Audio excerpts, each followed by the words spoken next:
Whatever your heart desires to escape, we will provide for you. Oh, but you in the suit had a question. Oh, you want fresh, clean water? Man, you see, now that's the good stuff. That'll cost you. For someone in your financial position, it'd be much more cost effective for y'all to simply get a pool full of cheap liquor and then dive in it. Anyway, on to our next display. Here to our right, we have our cafeteria. Our employees receive calories for salaries. They get all the snacks, chips, candy, ice cream, soda a person could ever want. And if that doesn't satisfy your needs, no need to fret. We have our never-ending dollar menu and top ramen cuisine, which is sure to hit that palate just right. Oh, but you in the nice dress shirt had a question. Oh, you want fresh fruits and vegetables? And me too, man, how cute. You see, I think you may have us mistaken for our location just a bit farther north of March Lane. But anyway, this tour must go on. You see, to our left, we have our local recreation facility. It's oftentimes empty due to risk of injury from fellow residents. And to our right, we have a local community resource center. But it's also times empty due to the fact that people don't trust who or what lies inside. But here you'll see that our community has none of our homes above ground. It's because our community better embraces those that are 6 feet deep. So we get you started early. But what you will notice is our lavish plush lawns of green. It's made of an enticing combination of cush and cash because nothing better accompanies a high than consumerism. But no need to fret. Here we have our crown jewel of them all, our brand new school. Here, we'll give your students a quality education because we'll give them experienced teachers who are so burnt out by all the problems that we tell them to ignore that they just don't care anymore. But we'll also give them books and computers, but not the necessary education requirements for them to be able to attend college because, I mean, who would want to leave this beautiful place anyway? I mean, here we built a self-sufficient system that we rarely have any vacancies because no one ever leaves. They just continue to refuel this machine. My fault. Re-inhabit our communities. So as stated, welcome to 6th and Nightingale. Unfortunately, we don't have any vacant. Everybody, please calm down. No need to worry. We just, every single Saturday, we have a reenactment of 2017 and 16 and 15 and 14, but I think you get the picture. We have a young black boy who just got gunned down by police. But it appears now that we have a vacancy, that is until gentrification hits.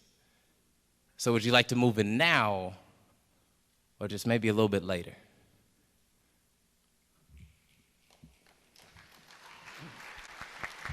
Nicely done.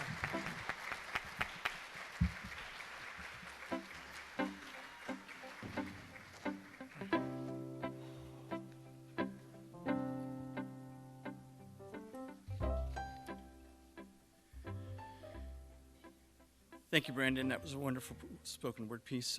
Brandon is featured in episode 11 of the documentary that we just put together from Bankruptcy to Reinvention, the City of Stockton. It's on my website, georgekoster.com. Hopefully, all of you have had a chance to take a listen. There's 12 wonderful parts. This will be our 13th episode today. So I'm going to read a little introduction here. This is the introduction we usually use for our series. So welcome to Voices of the Community, which explores critical issues facing Northern California communities. We introduce you to the voices of community thought leaders and change makers who are working on solutions that face our fellow individual community members, neighborhoods, cities, and our region. This is George Koster, your host. So I want to welcome everybody to the community convening. It's our town hall event today. In the process, just a quick backstory, in the process of putting together the episodes that go back from June to September of 2016, and I put all of the episodes together the last 2+ years. I came to the conclusion that all the information was really wonderful, but we really wanted to update it. So our goal today was to bring all of the folks who participated in the documentary series on stage, and they'll be in our second panel today. And working closely with Nicholas Hatten, who I'm now going to introduce, we decided that we also wanted to use the opportunity of the community convening to also share the voices of our youth leaders as well. So I'm going to introduce Nicholas Hatten. I think most of everyone knows Nicholas. Nicholas I met through Bill and Mindy Waxwell in the summer of 2016 when my mom, who's a longtime South Stockton resident was passing away, and I was talking to them about what's going on in Stockton. They mentioned Michael Tubbs' activities, things he was doing, Nicholas, and so we sat down, 3 years ago this month, Nicholas, to have this conversation about putting together a documentary. And so this is the conclusion of all of that work, and I hope you all enjoy the opportunity to hear wonderful voices today. Nicholas?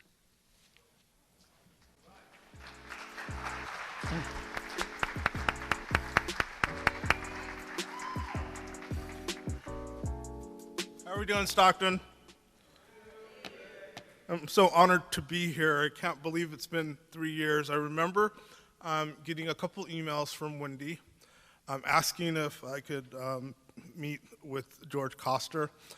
And this was right after Councilman Michael Tubbs had become Mayor Michael Tubbs. And as many of you already know, I ran Michael's original city council campaign. But I wasn't really, within his circle during the mayoral campaign, so I thought, okay, great idea, Wendy, but you and 50 million other people are asking to meet up with Mayor Tubbs now, and I don't have the in, But she persisted, and George persisted, and I'm happy that they did so that we could all be here today to talk about the great work that some of the community members are doing in Stockton. Now, when George talked to me about the idea of this event, I thought of two things that I thought that I could bring to it. And one of it is bringing voice to our youth. And I'm part of, and the Pride Center is part of a collaborative that we call the All-Stars. And I believe in January, we brought youth from each of our organizations together and asked them, would you like to form a youth council? What would you like to do with that youth council? And they voted to do it, and they voted on 3 specific issues. And they're going to be here today to talk about some of those issues. And I'm really proud of these new generation of leaders, and I'm looking forward to the great things that they do. The second thing was, if we're going to do this, we're going to do this right, then I could only think of one person that could be our MC. And to my surprise, this person said yes. Now, San Quinones, I knew I was going to mess this up. San Quinones, the author of the book Dreamland, wrote the following about our MC today. In 31 years as a reporter, most of them at daily newspapers, I worked with 2 great columnists. One was Steve Lopez of the LA Times, and the other was Michael Fitzgerald of the Stockton Record.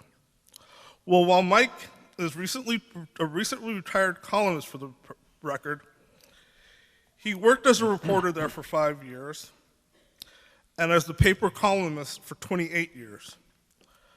During this time, his column on city politics, people, and other subjects, sometimes offbeat, won numerous awards and became part of the fabric of the city of Stockton. Michael is also keen on Stockton's rich history. And what is unique, I just recently, I felt like I'd known Michael from reading his articles my whole life. But just in working on this project, I've gotten to know him a little bit more. And what I find so fascinating is that the history of Stockton, to him, includes all the faces, and he often remembers the individuals that make up these stories and their contributions and their life. And that so impressed me.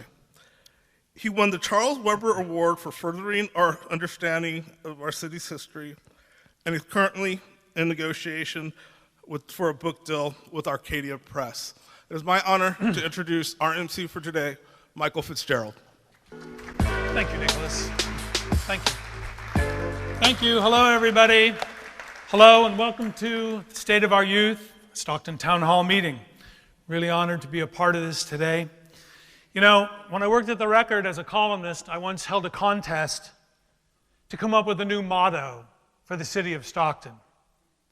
So I got hundreds and hundreds of suggestions, and some of them would have gone down pretty good with the Chamber of Commerce. For instance, there was Stockton, Crossroads of Commerce. Stockton, Diversity's Rainbow. Stockton, pearl of the Delta. However, those were in the minority. About 75%, the overwhelming majority of the slogans were like, Stockton, Mayberry on drugs. Stockton, Stockton, the gang's all here. And remember, Stockton spelled backwards is not Cox. I never understood that one. Actually, one of them was just Stockton, but the O is a target riddled with bullet holes. That was the reader's way of saying that things are not entirely as they should be in the city of Stockton.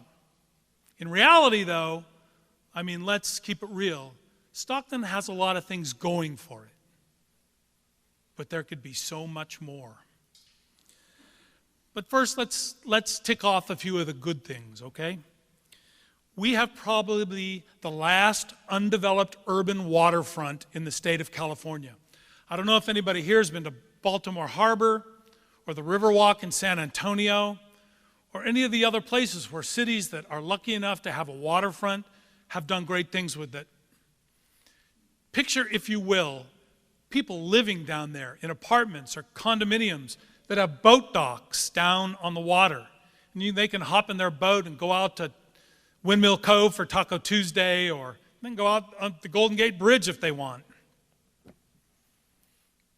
Picture that waterfront teeming with people and tourists who spend money and support local businesses that goes into the general fund that pays for our services in this cash-strapped city, pays for more police, more fire, filling more potholes, saving the dying urban forest, more library hours, more recreation programs, you name it.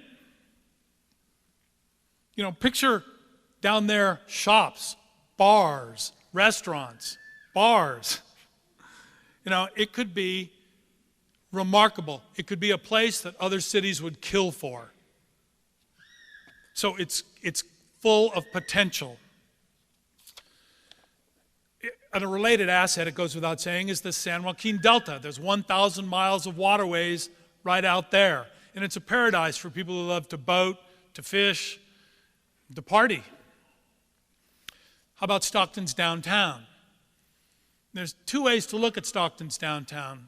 But the positive way is that Stockton's downtown is full of unique and organic character. You know, there's a certain generic thing going on in America. You see it. You pull off any off-ramp in any of the 50 states, and you see the same things. You see, what? A Walmart or a Target, a McDonald's, a Bed Bath & Beyond. And sure, we have that off-ramp here, but our downtown is not like that. Our downtown is full of unique, beautiful, organic valley architecture that has come up organically, that's unique to us, that's not cookie-cutter America. And those buildings are just waiting for startups, repurposing. And we see a lot of that going on already. And I hope that there's more in the pipeline. I could tick off other good things about Stockton, but I want to mention one more that everybody takes for granted. And that's the climate here. I mean, we are blessed. Yes, we've had some late season rains, but we've also had in the last few months a bumper crop of absolutely ideal days. Don't sell that short. Don't take that for granted.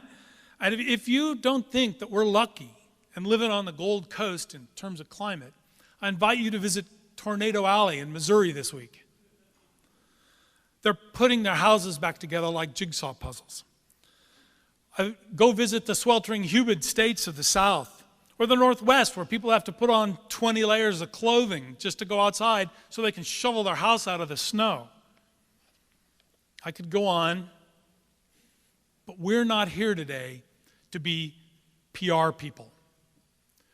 We're here today to be civic doctors, not merely to diagnose Stockton's aches and pains, but what's more important, to prescribe the cures, the long overdue solutions, and to celebrate the people who are working on those cures and delivering them.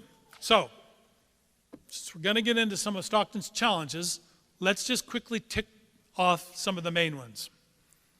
Crime, affordable housing, homelessness, downtown decay, the vacancies on the waterfront and the semi-stranded assets there, underperforming schools, not only illiteracy in terms of letters, but civic illiteracy. People who don't understand how government works or how to make it work for them. Blighted neighborhoods. And most of all, my pet peeve and the problem that I think underlies all the other problems, the economy. The San Joaquin Valley, Stockton to Bakersfield, 8-county region, 4 million people, suffers pockets of near Appalachian poverty. The low-wage agrarian economy pays people here easily $10,000 less per capita than people 30 miles away in places like Pleasanton. Consequently, City Hall collects fewer tax dollars because there's fewer dollars to collect. If you've ever wondered why Stockton can never lick its crime problem and drop us out of the top, crime is dropping in Stockton. It's been dropping slowly for years, but not fast enough. And there's still shocking crime in this town. And still many people who hit the floor when they hear a car backfire, or won't let their kids play in the front yard for fear of stray bullets, or don't even use the front rooms in their houses. You've been there.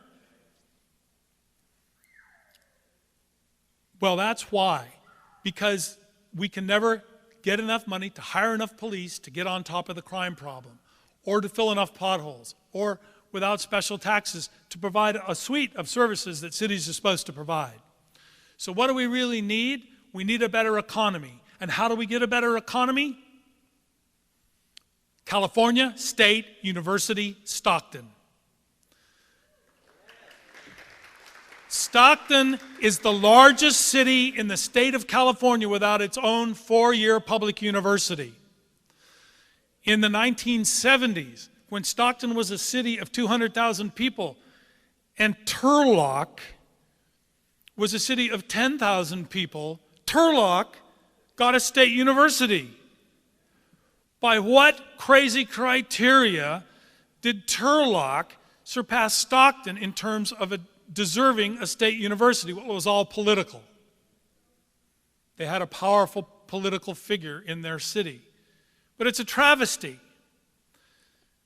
So, California State University, Stockton, the importance of that cannot be overstated, and I hope that every person here, no matter what your passion is, no matter what your activism is, what your civic crusade is, I hope you'll also get on the bandwagon for a Stockton State University, because when we start cranking out college graduates here, they will stay here.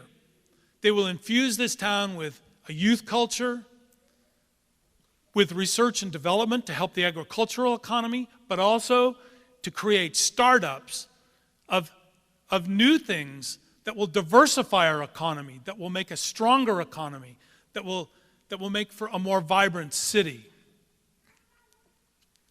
So, we're here today to talk about these things with 2 different panels. The San Joaquin Youth Council and the activists who are featured on the documentary Stockton's Rise from the Ashes of Bankruptcy. And we're here to hear from you, too. We're holding question and answers after each of the panels. So if you didn't pick up your card and your pencil when you checked in, look around for the volunteers, give them a wave so that you can write your question. And those questions will be brought up to me, and I'll run them by the panelists for their answers. So now I'd like to introduce, for Mayor Michael Tubbs, representing him today will be Mr. Lang Luntao. Lang is the director of the Stockton Scholars and the executive director of Reinvent Stockton Foundation, and you all know what that's about. He's also chairman of the board of Stockton Unified School District's Board of Trustees. Lang, come on up. There you go, buddy. Thanks, Ty. Thank you. All right, good afternoon, everyone. Ooh, okay, can I hear that one more time? Good afternoon, everyone. Awesome, it sounds like we're waking up. So as Mike shared, I'm a person that can use a microphone. I am the the representative of Mayor Michael Tubbs today, and I was thinking about what to say, and I was thinking about, should I use some of his words today, the speech that he often gives, the poem that he often gives, and I thought that honestly I wasn't going to do it justice, and if I was going to try to imitate him, I wasn't able to do that. But instead, what I wanted to share as a way to kind of kick things off and then get out of the way so that the young people's voices can be heard is just a note of welcome. And to share this thing with you that is happening in my mind where these past couple of days, have not been believing my calendar. And I've been looking at my calendar and telling myself, is it actually 2019? I don't truly believe it. And the reason I don't truly believe it is because it does not make sense to me that it's been 7 years since I and many people in this room decided to move back to Stockton in 2012. And in 2012, just as I was about to graduate from college, I, alongside many of the people that I see in this audience today, folks like Tylisha, Anthony, Jasmine, and a guy named Michael Tubbs, who at the time was graduating from Stanford, had a lot of scholarship money, but honestly did not even have an iron to iron his shirts. Some of y'all remember those days. Decided to come back and decided to be part of a movement to reinvent our community. We saw some of the major obstacles that Brandon spoke so beautifully about this morning, that Mike just reiterated. We saw the issues of crime and violence and illiteracy and poverty that had really kept our community down for so long. And we decided, against all odds, knowing nothing about political change, knowing nothing about community change, knowing only what we had learned about in high school youth advisory commissions and in college classes on sociology, that we were going to be part of a movement to change the trajectory of our city. And that we were going to try to help reinvent our community. I can't believe that it's been 7 years since that happened. And in that time, we said that we wanted to make sure to put young people's voices at the center, to bring into the center of political power the folks who have often been left behind, the folks on the margins, whether that's voices that were ignored because of age or because of race or because of gender or because of sexual orientation, folks that, or because of documentation, immigration status or former history and involvement with our institutions. And we said that we believed that there could be a stronger and more beautiful community if young people's voices were elevated. In those 7 years, we've seen promising things happen. We got one of our leaders elected as the city council member representing South Stockton, and then as our mayor. That deserves some claps.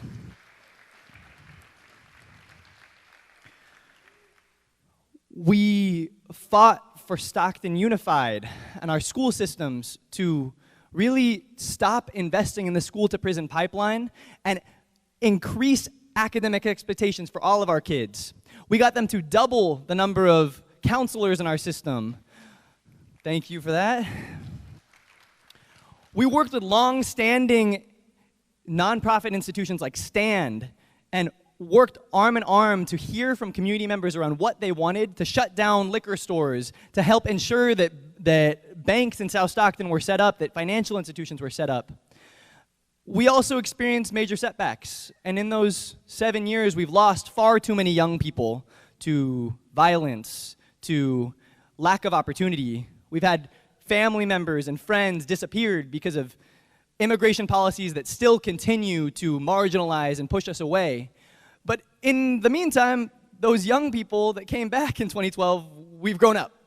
And I said that I don't believe the calendar because for so long I've been saying that young people need to be at the center of our decision making, young people like me. But the funny thing is, I'm no longer a young person. I think that at 28, I'm no longer able to call myself part of that community. Though I'm still trying to use my college ID for all the discounts that I can. I don't know if anyone else does that. And they still haven't caught me on that. So today, it's really about, as Mike said, first, recognizing and hearing this labor of love that George Koster has produced for our community. A podcast that captures a lot of that momentum in 2016 and on. And if you haven't already listened to the podcast, I know you're going to hear a little bit of it today, but I encourage you to go onto his website or go to KWDC and listen to all of it. Can we have a round of applause for George for doing that?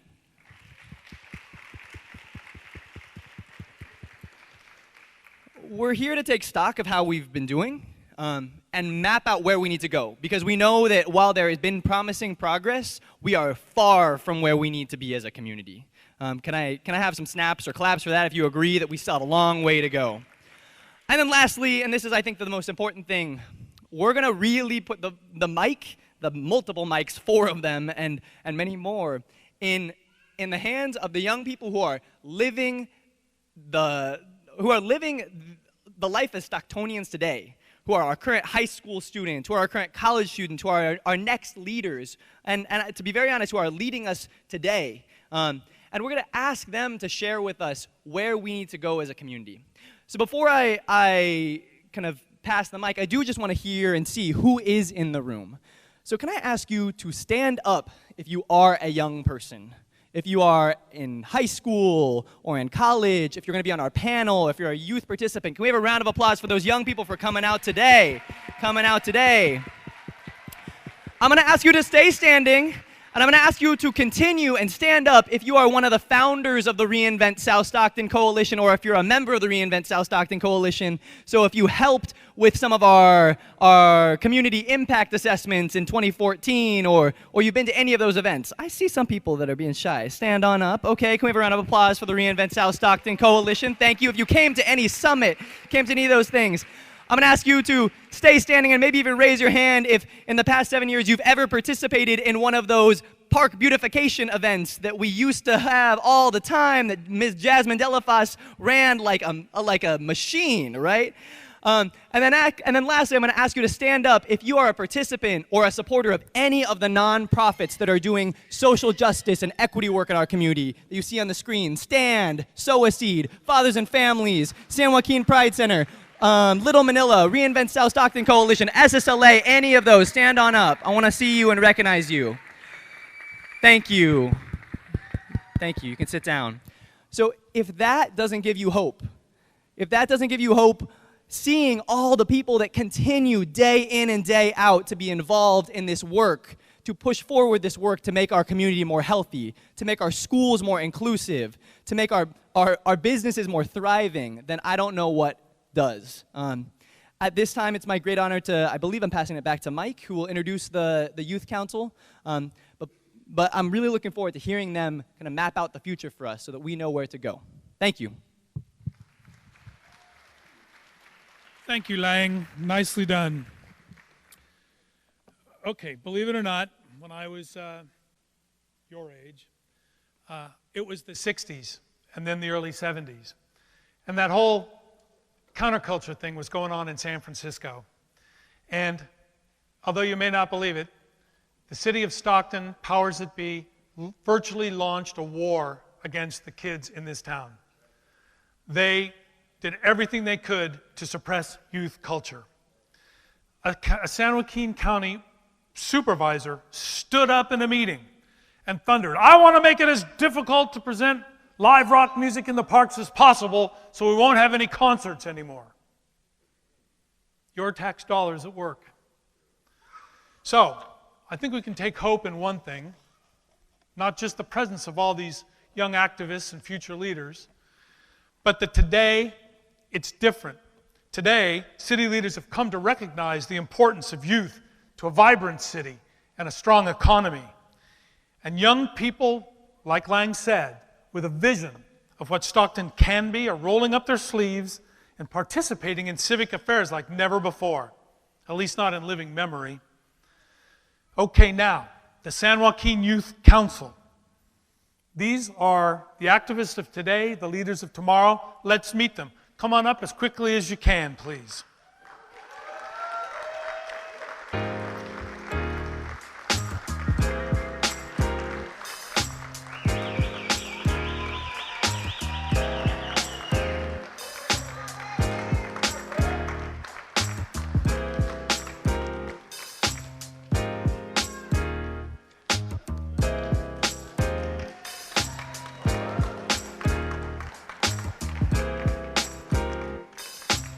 It's my pleasure to introduce, and if I get your name wrong, just sing out, because I probably will, Gerdon Donaire. Did I get it right? Gerdon. Jerdon, I apologize. Jerdon is a graduating from Bear Creek High School. He's a dancer with the Little Manila Dance Collective, and he spreads awareness of the Filipino culture. Rogelio Vivero is graduating from Medicine High School, going on to Sacramento State, and participates in Little Manila's after-school program, and he fights for ethnic studies. By the way, I'm only scratching the surface of the accomplishments of these young activists and leaders. There's so many of them that if I listed all of their accomplishments, it would take up half of our time. So, Ahala Lee is graduating from Delta's middle college, Delta College's high school, and he's going to Sacramento State. He participates in Little Manila's Dance Collective, the Kulintang Academy, and Ethnic Studies courses. Tafari Lee is a sophomore at Stockton Collegiate High School and participates in Little Manila's Dance Collective and Ethnic Studies courses. Michaela Davis is a freshman at Franklin High School and participates in SEED's mentoring program and learned how to be a positive advocate for friends, and she mediates conflicts. Alicia Hinojosa is a freshman at Franklin High School and participates in SEED's mentoring program, where she's created the No One Eats Alone Day. Johnny Barrios attends Weston Ranch High School and has a passion to lead and to teach about culture-based healing through indigenous practices. Interesting.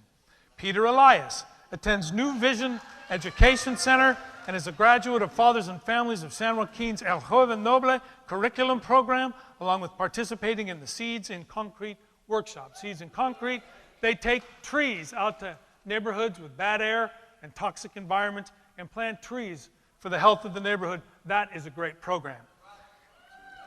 Tyla Lovely Cotton. Tyla graduated from Franklin High School. She's passionate about cosmetology, entrepreneurship, and informing others about natural health care. She's involved with the Fathers and Families and the Warriors program there. Andre Flemings is a senior at Franklin High School. He's an active member of BSU and a varsity basketball player. And Eric Zuniga, she's been in all the programs at Fathers and Families, and he says, I like making a difference out in the community. Ladies and gentlemen, let's have a hand for these wonderful youth council people. All right, panelists, I'm just going to throw some random questions at you, and if you feel you've got an answer, please, I don't need to pick you out. You volunteer and share your thoughts with us, okay? So let's start with this. How is Stockton in terms of youth culture these days? Do you have activities that are positive, that are fun, that reflect who you are and what you want to do? I got it. I'll take it. Wait. Hello?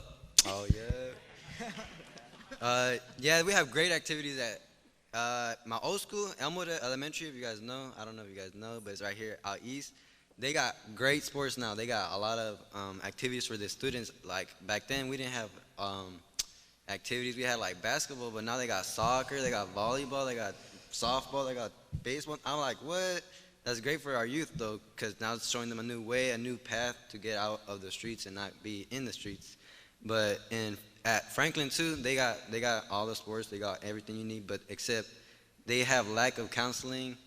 Because like I see a lot of students that need help, but now I see a couple out here, but not all of them, you know. But yeah, that's what I gotta say. Anybody want to add on to that? Well, I feel like Stockton has a lot for our youth, but it doesn't really have enough. It doesn't have enough safe areas. Like, it's kind of a quiet area for the youth, I guess. We don't really have a big impact or big voice, strong voice in our community. There's not really much place for us to go actually and have a quality good time with friends and stuff. Okay, let's talk about that. Are there any places that you go out of town for music, dance, any cultural events, art, or just to be a part of a different scene? I don't know. For me personally, I go to Manteca a lot. There's a lot of good, like. Okay, so what do they have there that we should import? That's a big question. What would you like to see here that you go out of town for? I guess more community centers and like the YMCA, like more like stuff like that. Like Recreation yeah, programs? recreational Okay, programs. and you all agree with that? Okay. Now somebody touched on counseling. So everybody's got a need for mentoring, for different perspectives, for adults who care about you. Is there enough of that? And if there isn't, what are you going to do about it? What can be done about it, I should say. Well, I can touch on that. When I needed counseling, a while ago before I got it recently, there was none. There was no counseling in schools. There was no one that you can speak to. And if you did speak to somebody and speak about something that was happening to you, social services, we call it child support, or whatever you call it nowadays. As of maybe less than a year ago, I started doing counseling with the Stockton Trauma Recovery Center, and obviously some people know it. And like they do good work. They help with people who were victims of violent crimes, and the results in the work actually shows. Like with me, I'm about to be done with the counseling there because it actually helped me with multiple things. I don't want to, I should ask you, I want you to be comfortable answering this. Yeah. But can you talk a little bit about what issues you needed to talk through? Okay. So you got me there. So some of the issues that I needed help with was because when I was growing up, there was a lot of DV, aka domestic violence, going on in my house. So I needed someone to talk to about that. And when I was growing up, there was no one to talk to about that. It was more of a keep it to myself and don't say anything about it. Because when I would go and talk to my mom about it, she'd be like, oh no, we can't do anything, we can't tell nobody, because I had got taken away from CPS once before. And so where would you be, I mean, what kind of state would you be in if you hadn't gotten that counseling that you got? So when I didn't get that counseling, the state that I was in, I had already reached that state. The state that I was in, I was acting out. I wasn't going to school. I was ditching school. I was hanging around with the wrong type of people. I was getting into stuff that I shouldn't have been getting into. I was just doing all the wrong things that I shouldn't have been doing at my age. Okay, anybody else? Were you running with the wrong crowd and in a place you shouldn't be, and what changed you? So for me, what changed me was that when I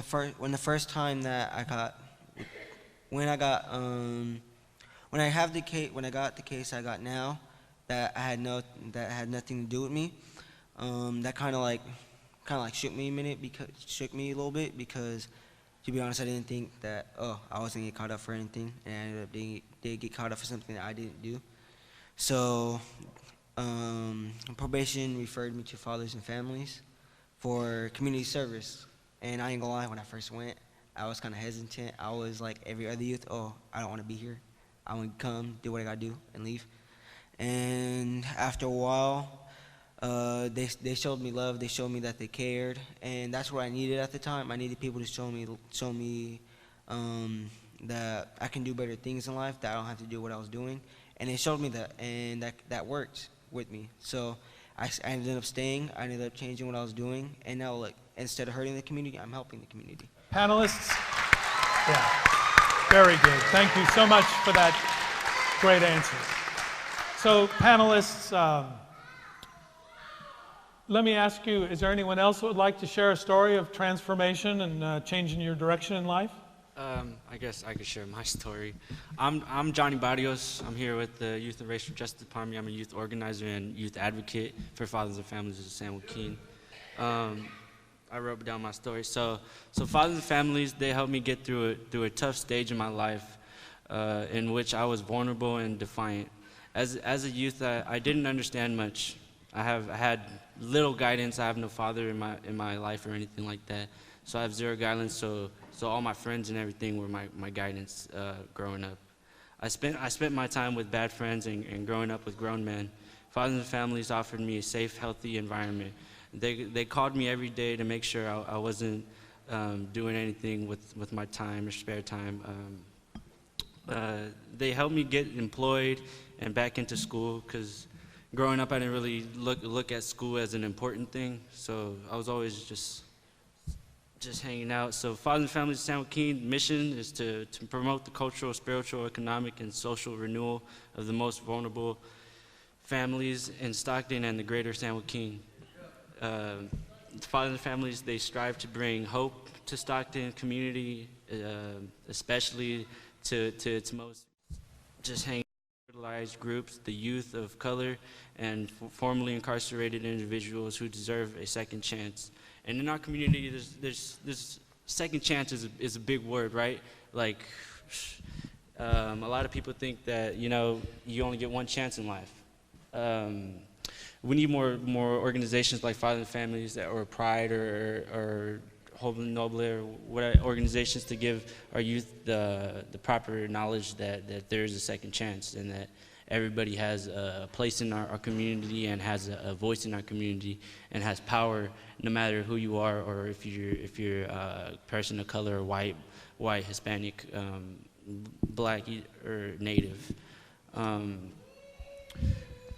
Okay, thank you very much. Mike. Hello, Mike. Is it good if I take over the mic? Pardon me? Is it good if I take over the mic and tell my story? What do you mean by take over? Yeah, represent? Yeah, go ahead. All right, for sure. Hello. Let me introduce myself, who I am, and where I come from. My name is Eric Zuniga. I'm from Stockton, East Side, raised, born here in Stockton, but I grew up like not having everything, but growing up to having everything. So like, I didn't have a lot when I was a kid. We lived in apartments. Me and my parents, we went in the struggle for a cool minute, but now I'm back over here at school trying to get everything straight. But at school, there's a lot of bad people. You can meet a lot of good people though. There's good people and there's bad people, but at Franklin, I came to Franklin. I started coming to Franklin 8th grade for the IB program, but then I kind of liked it because the people I was hanging out with wasn't like good for me, and yeah, at school, freshman, sophomore year, I was doing sports. I did sports from 5th to sophomore year. I played football. I try to stay out the trouble. I try to do right.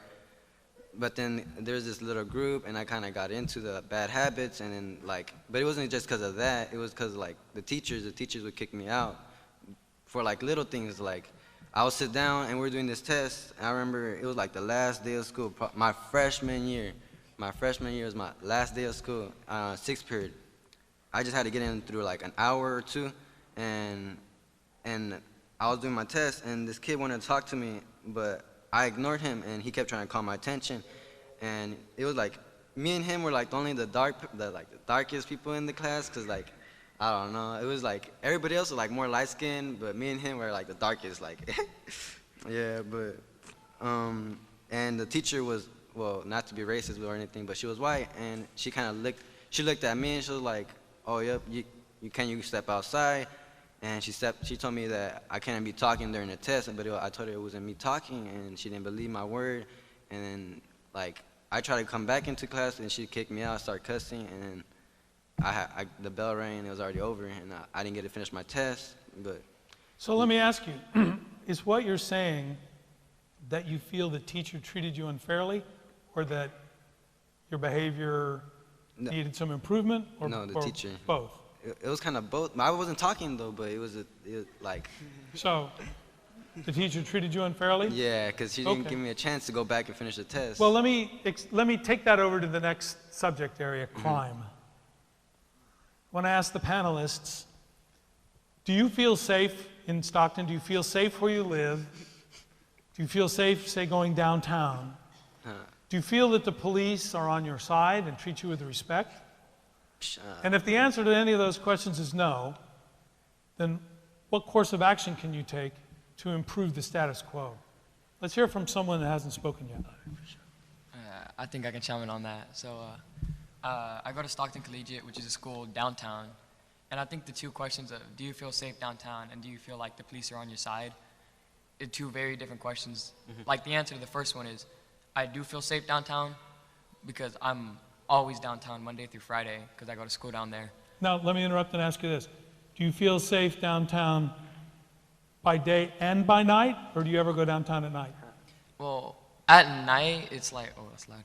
So like the times I have been downtown at night, it's like I'm not necessarily like fearing of anything. I'm more like cautious because it's not that I know something is going to happen. It's like, you know, something could happen. Because there's fewer people on the street. Okay, but go on with your answer. And then, so, like, do I feel safe downtown? Yes, because, like, especially when you're just walking around downtown, like, most of what you see is just regular people going about their day, and then you'll see, like, homeless people on the streets and stuff, and, like, I think that's what people make them feel, like, unsafe downtown. But, like, really, there's, like, if you're ever downtown a lot, you'll learn that the homeless people, like, they don't have, like, they're not gonna do you any harm. And that, like, that's what a lot of people get wrong. Like, they think that, like, oh, this dude is out here sleeping on the street. He must be, like, trying to rob me. He must be trying to do stuff. But really, like, in reality, most of the time, they're just trying to, like survive. And then to the other question of, like, do I feel like the police are on my side? The answer to that, a lot of the time, is not really. Because there'll be times, like, so for my school, we get off-campus lunch as sophomores. So, like, there's times where, like, I'll just be outside, like, playing music with my friends, eating lunch. And then, like, cops, there was one time there was, like, cops on a bicycle. And they just, like, pulled up and they sat on the corner. And they just waited until and, like, when we, like, tried to go back to a class, they, like, crossed the street and they followed us, like, from the other side of the street as if they were, like, watching us, even though, like, we weren't doing anything suspicious. It was just a bunch of kids hanging out. So, Did you talk with them? well, no, because I had to go straight back to class. Yeah. But then when they saw, like, I noticed that, like, when we started going towards the building, that's when they sort of, like, turned around and left. Okay, so is there something that an activist can do to make the police more friendly and responsive and respectful? I don't think you can't change somebody and how they feel and what they do. It's all over the news that police do things for no reason and nothing's changed yet, so. Are you aware of any changes undergoing at the Stockton Police Department these days? No. Yeah, well, they've got a reconciliation program. Excuse me.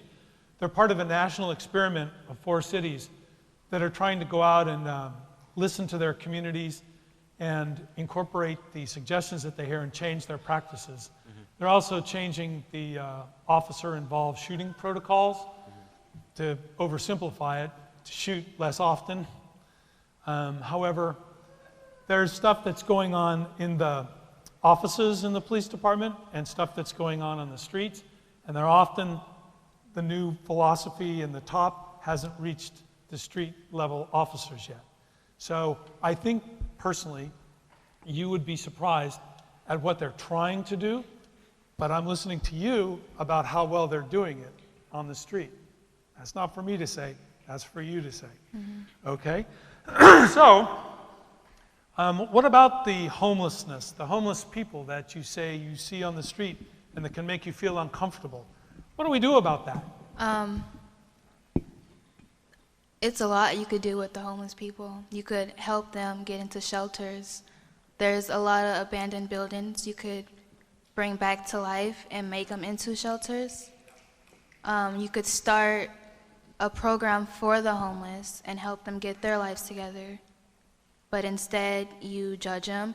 I see a lot of police pick a few homeless people up. Instead, you could just help them with getting those buildings Okay. together. Anybody else? Well, I don't know.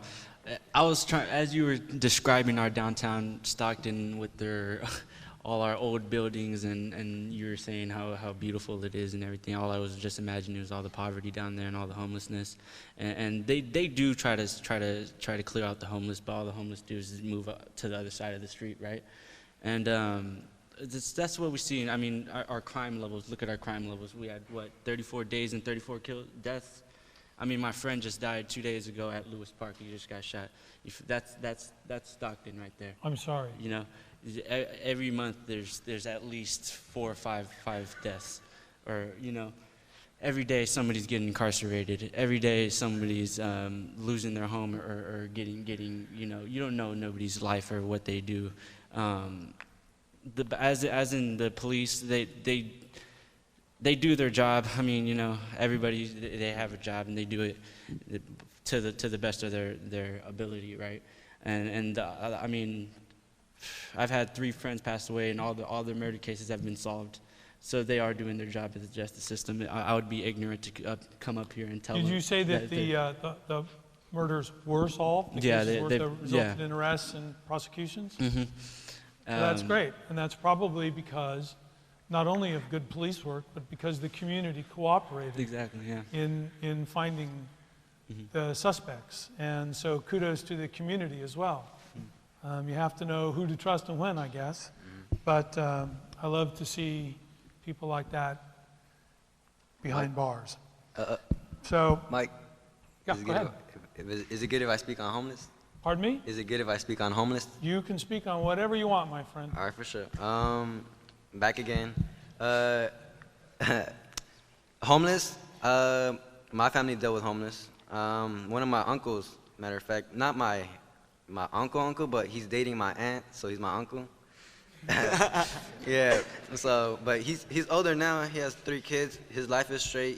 He's a truck driver, but he was homeless. He used to live downtown under the bridges, you know, on Wilson Way, right there where not that long ago it was on fire. Just yesterday, I think. Mm-hmm. Yeah. So yesterday it was on fire. My uncle, he used to sleep right there with his homies, but the school homies he used to hang out with from ditching and all that. He went out, he got his life straight, and he worked, he hustled, he got his money, he's taking care of the family, but he just got to keep grinding right now though, because he has to get a better house. He's in a bad area, terrible area. He was telling me yesterday, I just went out yesterday with him, and we went to the movies, and he was talking about, like, man, just not that long ago, some Asian guy came up to one of his neighbors with a full auto. I was like, what? Like a full some machine, and I was like, damn. And the kids were out there, and he was like, yeah. And imagine he just wants to keep his kids in school and keep them from growing up like how he did, homeless. But yeah, he got everything straight. But homeless people, I see homeless people and I give them money. My mama has a good heart. Woo. My mama, she be having her blankets right in the car, and like the baby's blankets too. And one day we were driving, like my mom came to pick me up at Fathers and Families, and downtown, and we saw this guy. He was in the corner, and he was like all shriveled up and like cold and whatnot in like a little wheelchair. And my mom, she was like, hijo, like in Spanish, she was like, go give him a blanket, cause it's cold and it's raining and we got everything we need, so let's give him something, you know.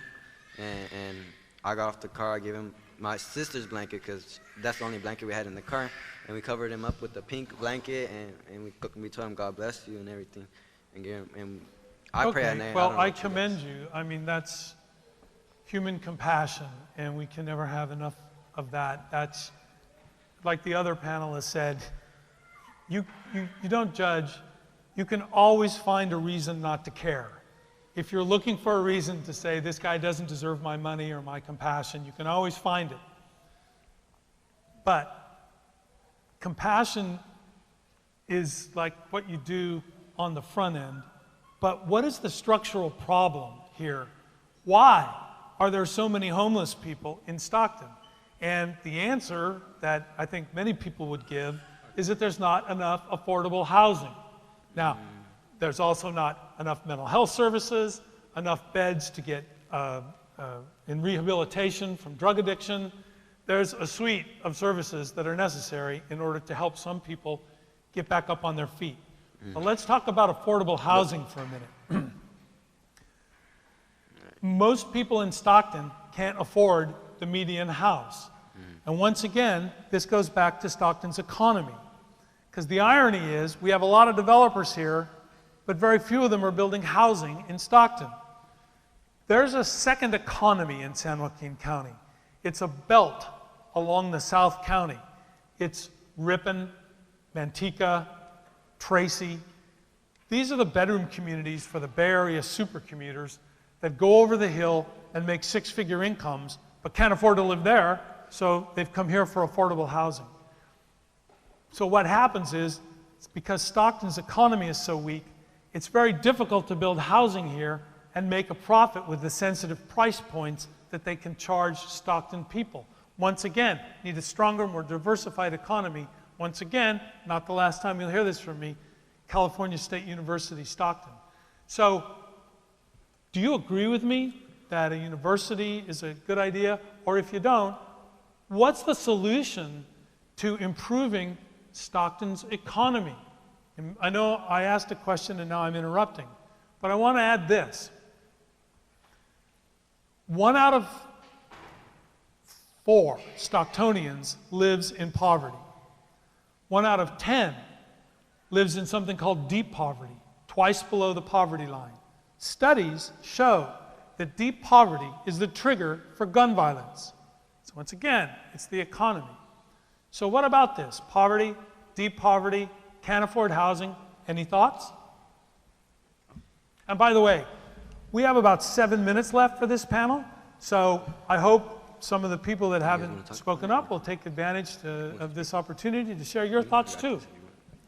So, my name's Rogelio. So I lived my entire life in the Conway homes, and my mom, she's a stay-at-home mom, while my dad, he's an agricultural worker, works in the fields.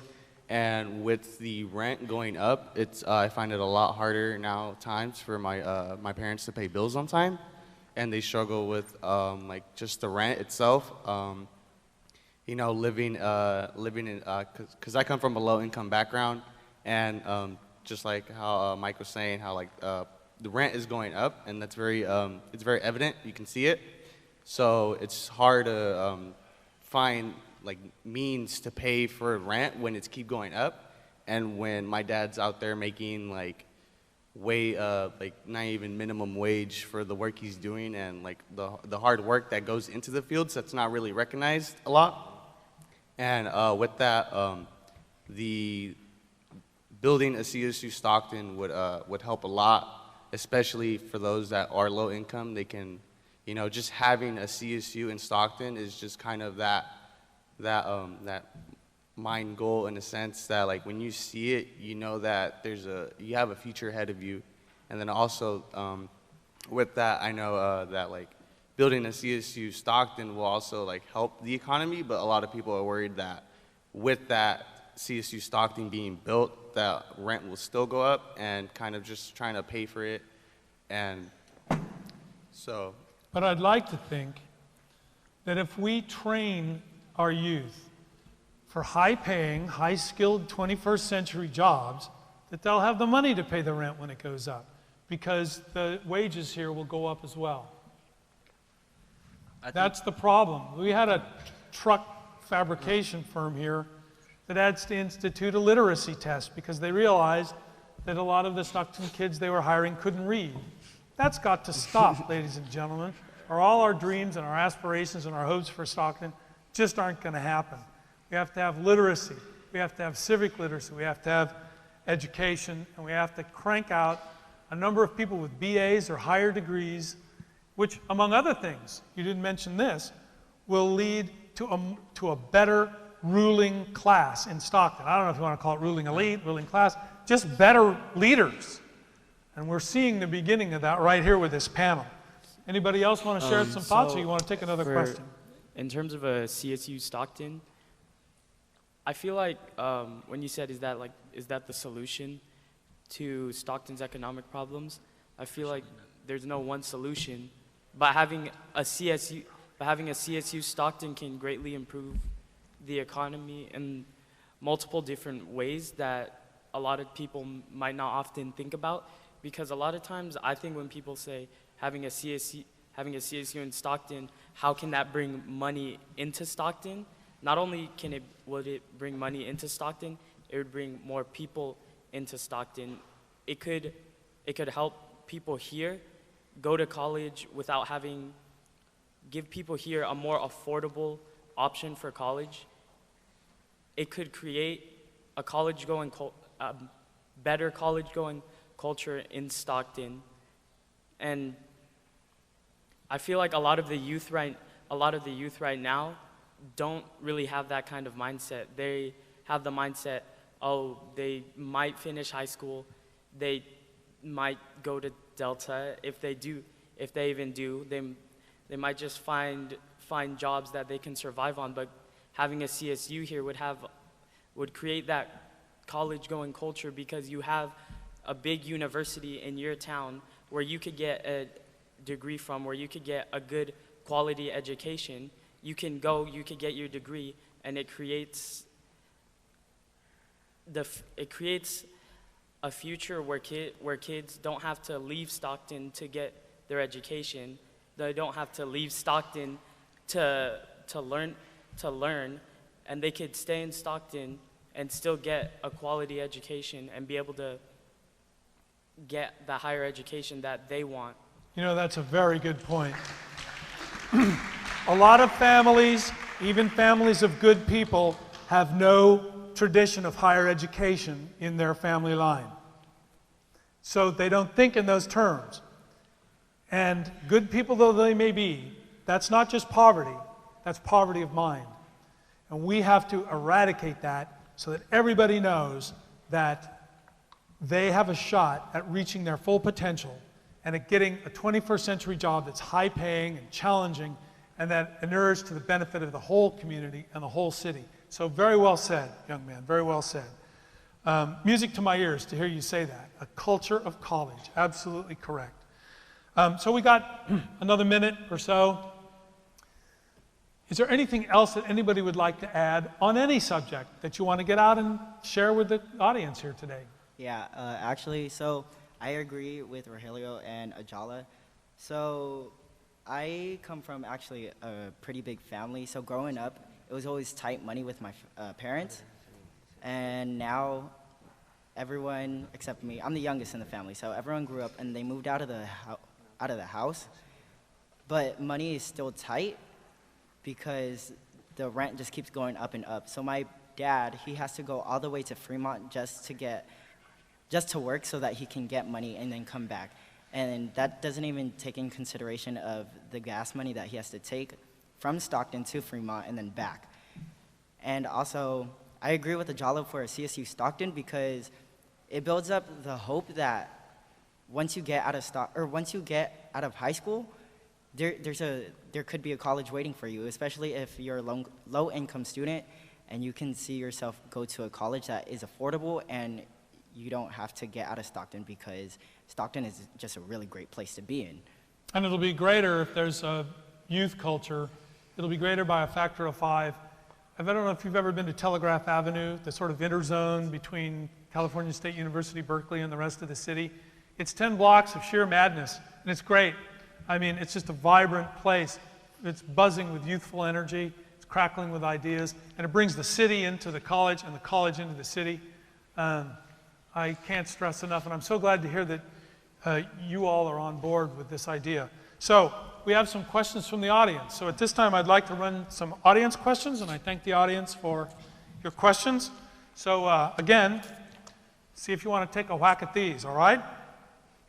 So this person says, thank you to all the youth for your bravery in sitting through this panel.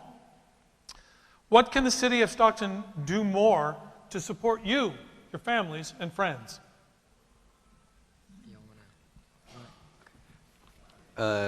Programs like Fathers and Families or like Boys and Girls Club.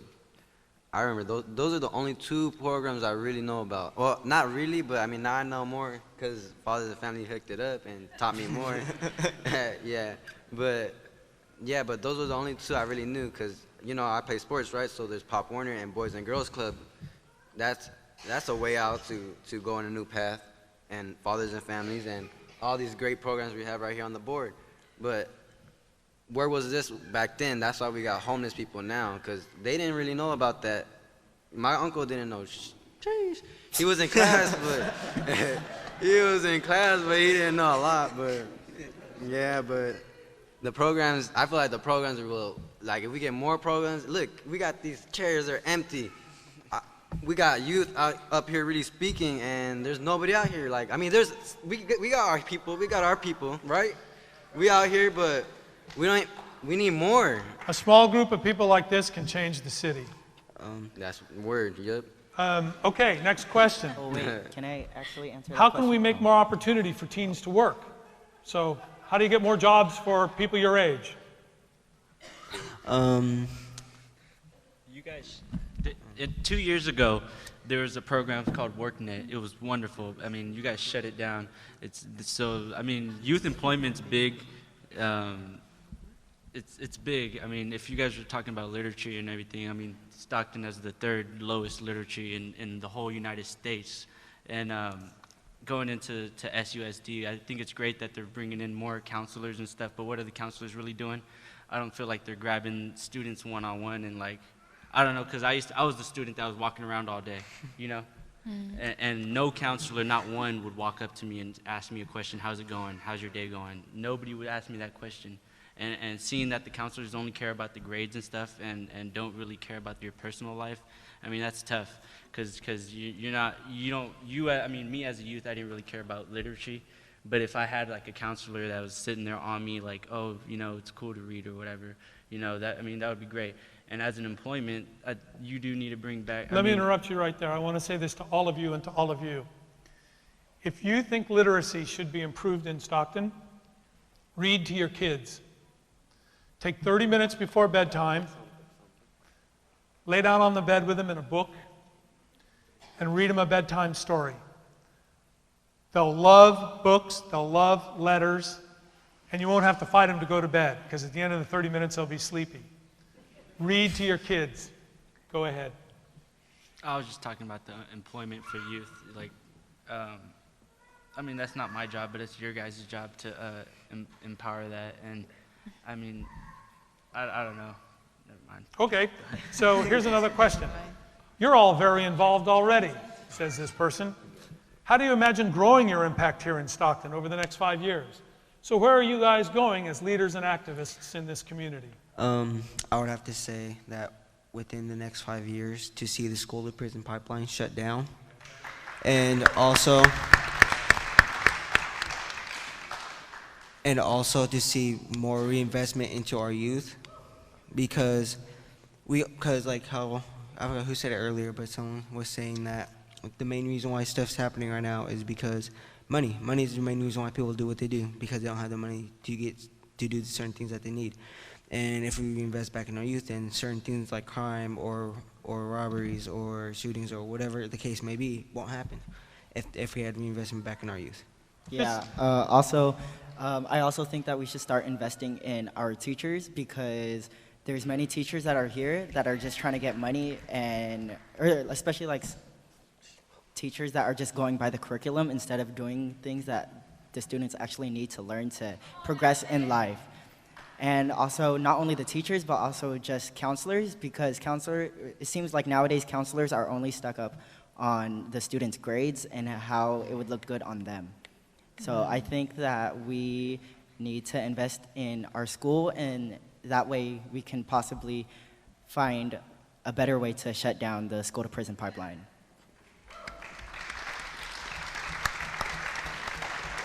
You know, to go back a step to the question you were struggling with about teen jobs, I think that the right people can visit the businesses of Stockton and encourage them to be good community citizens and have internships and other job opportunities for Stockton's youth. Mm-hmm. So if they're not offering internships, if they're not giving kids a chance for like summer jobs or a semester-long internship, they should be encouraged to start those programs. Mm-hmm. Okay, this is from an 80s baby.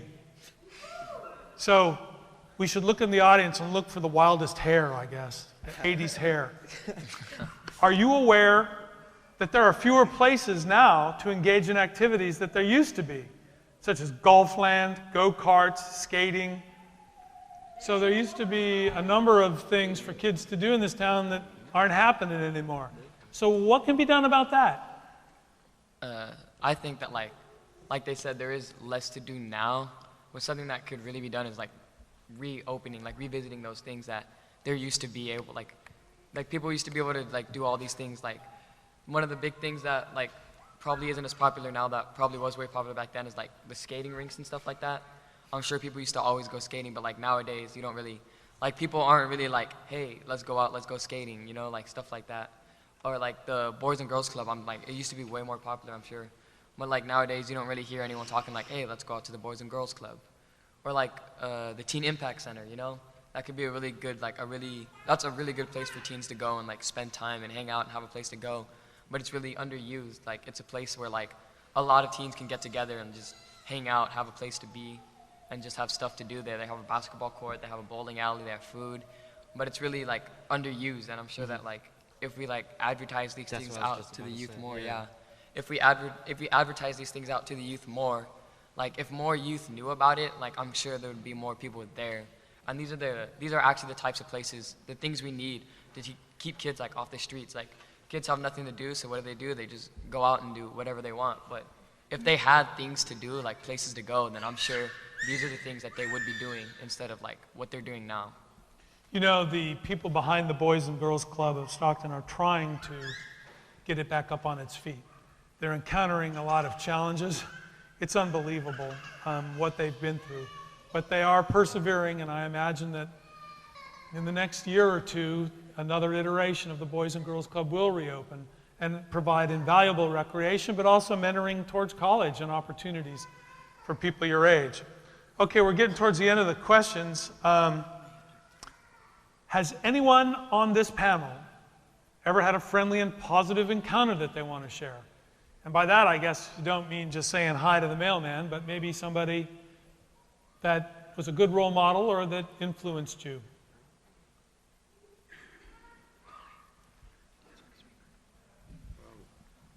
So I've had a lot of good role models in my life. One of them was, his name is, he's a algebra teacher at Edison High School. His name is Mr. Weiss. He's actually my mentor now in photography. And, you know, just having him be there for me and him actually caring for me and him trying to show me and teach me different ways about this particular subject that I love and that I found a passion for.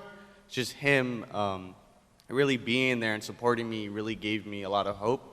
And then another role model a lot of you are familiar with is Lang Luntao. He's been a good mentor to me in real world like topics, and just how he's shown me and he's given me hope that I know that I can be a college-bound student, and that now he's changed he's helped me now want to become a boomerang like he did so, and just help reinvest into the youth that are growing up now. All right, let's have a big hand for this whole panel. What an outstanding group of young people. Activists today, leaders tomorrow. Thank you so much for taking the time. Folks, you can leave the stage now, and thank you so much.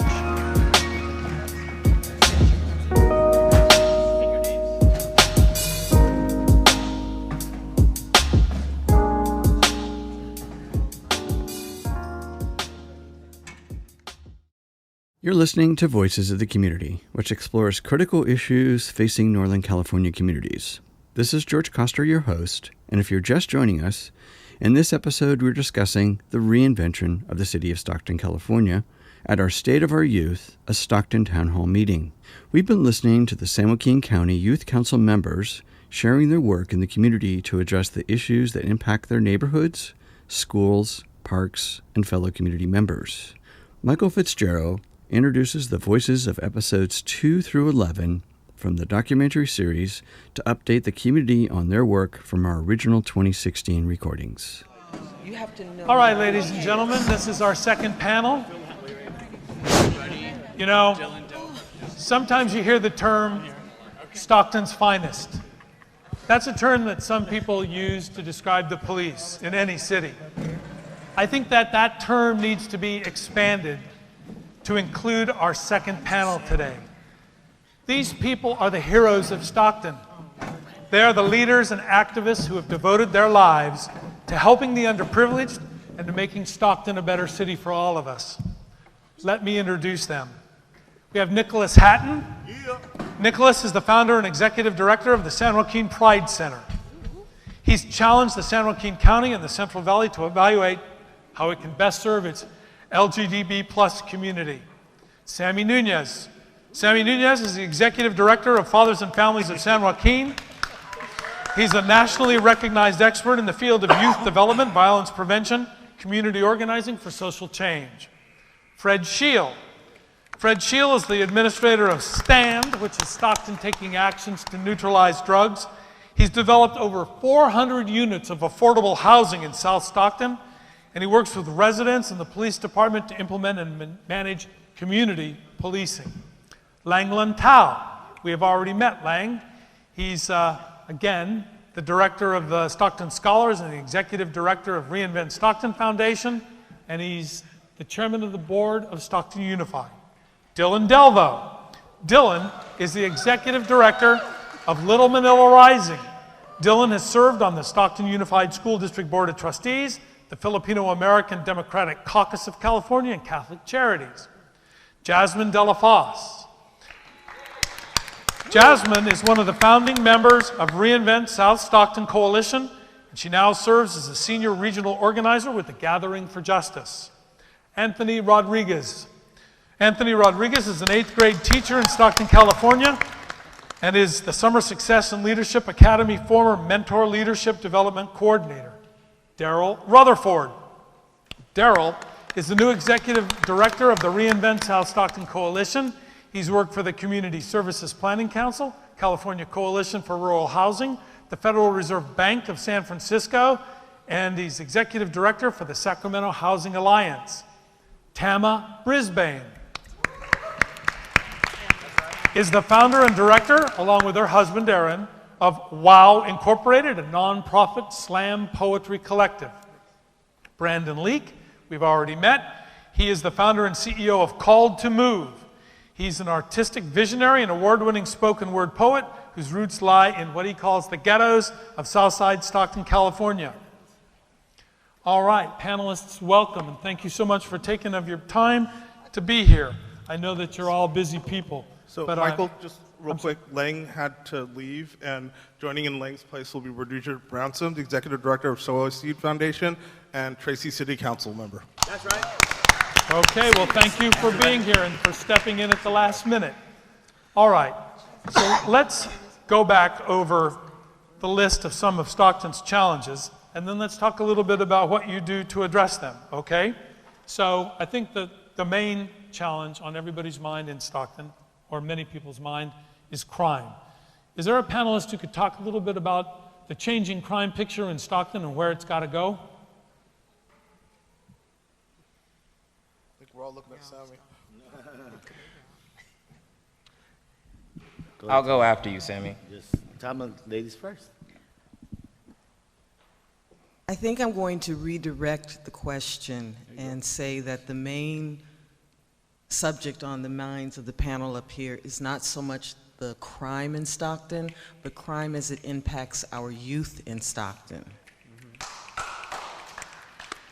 And when it comes to how crime is impacting our youth, I think all of these organizations are focused on the root causes: poverty, lack, safety, trauma, nutrition, literacy. All of those have they come to bear on how youth are impacted by, and sometimes leads to them participating in activities that lead to them being engaged in the school to prison pipeline.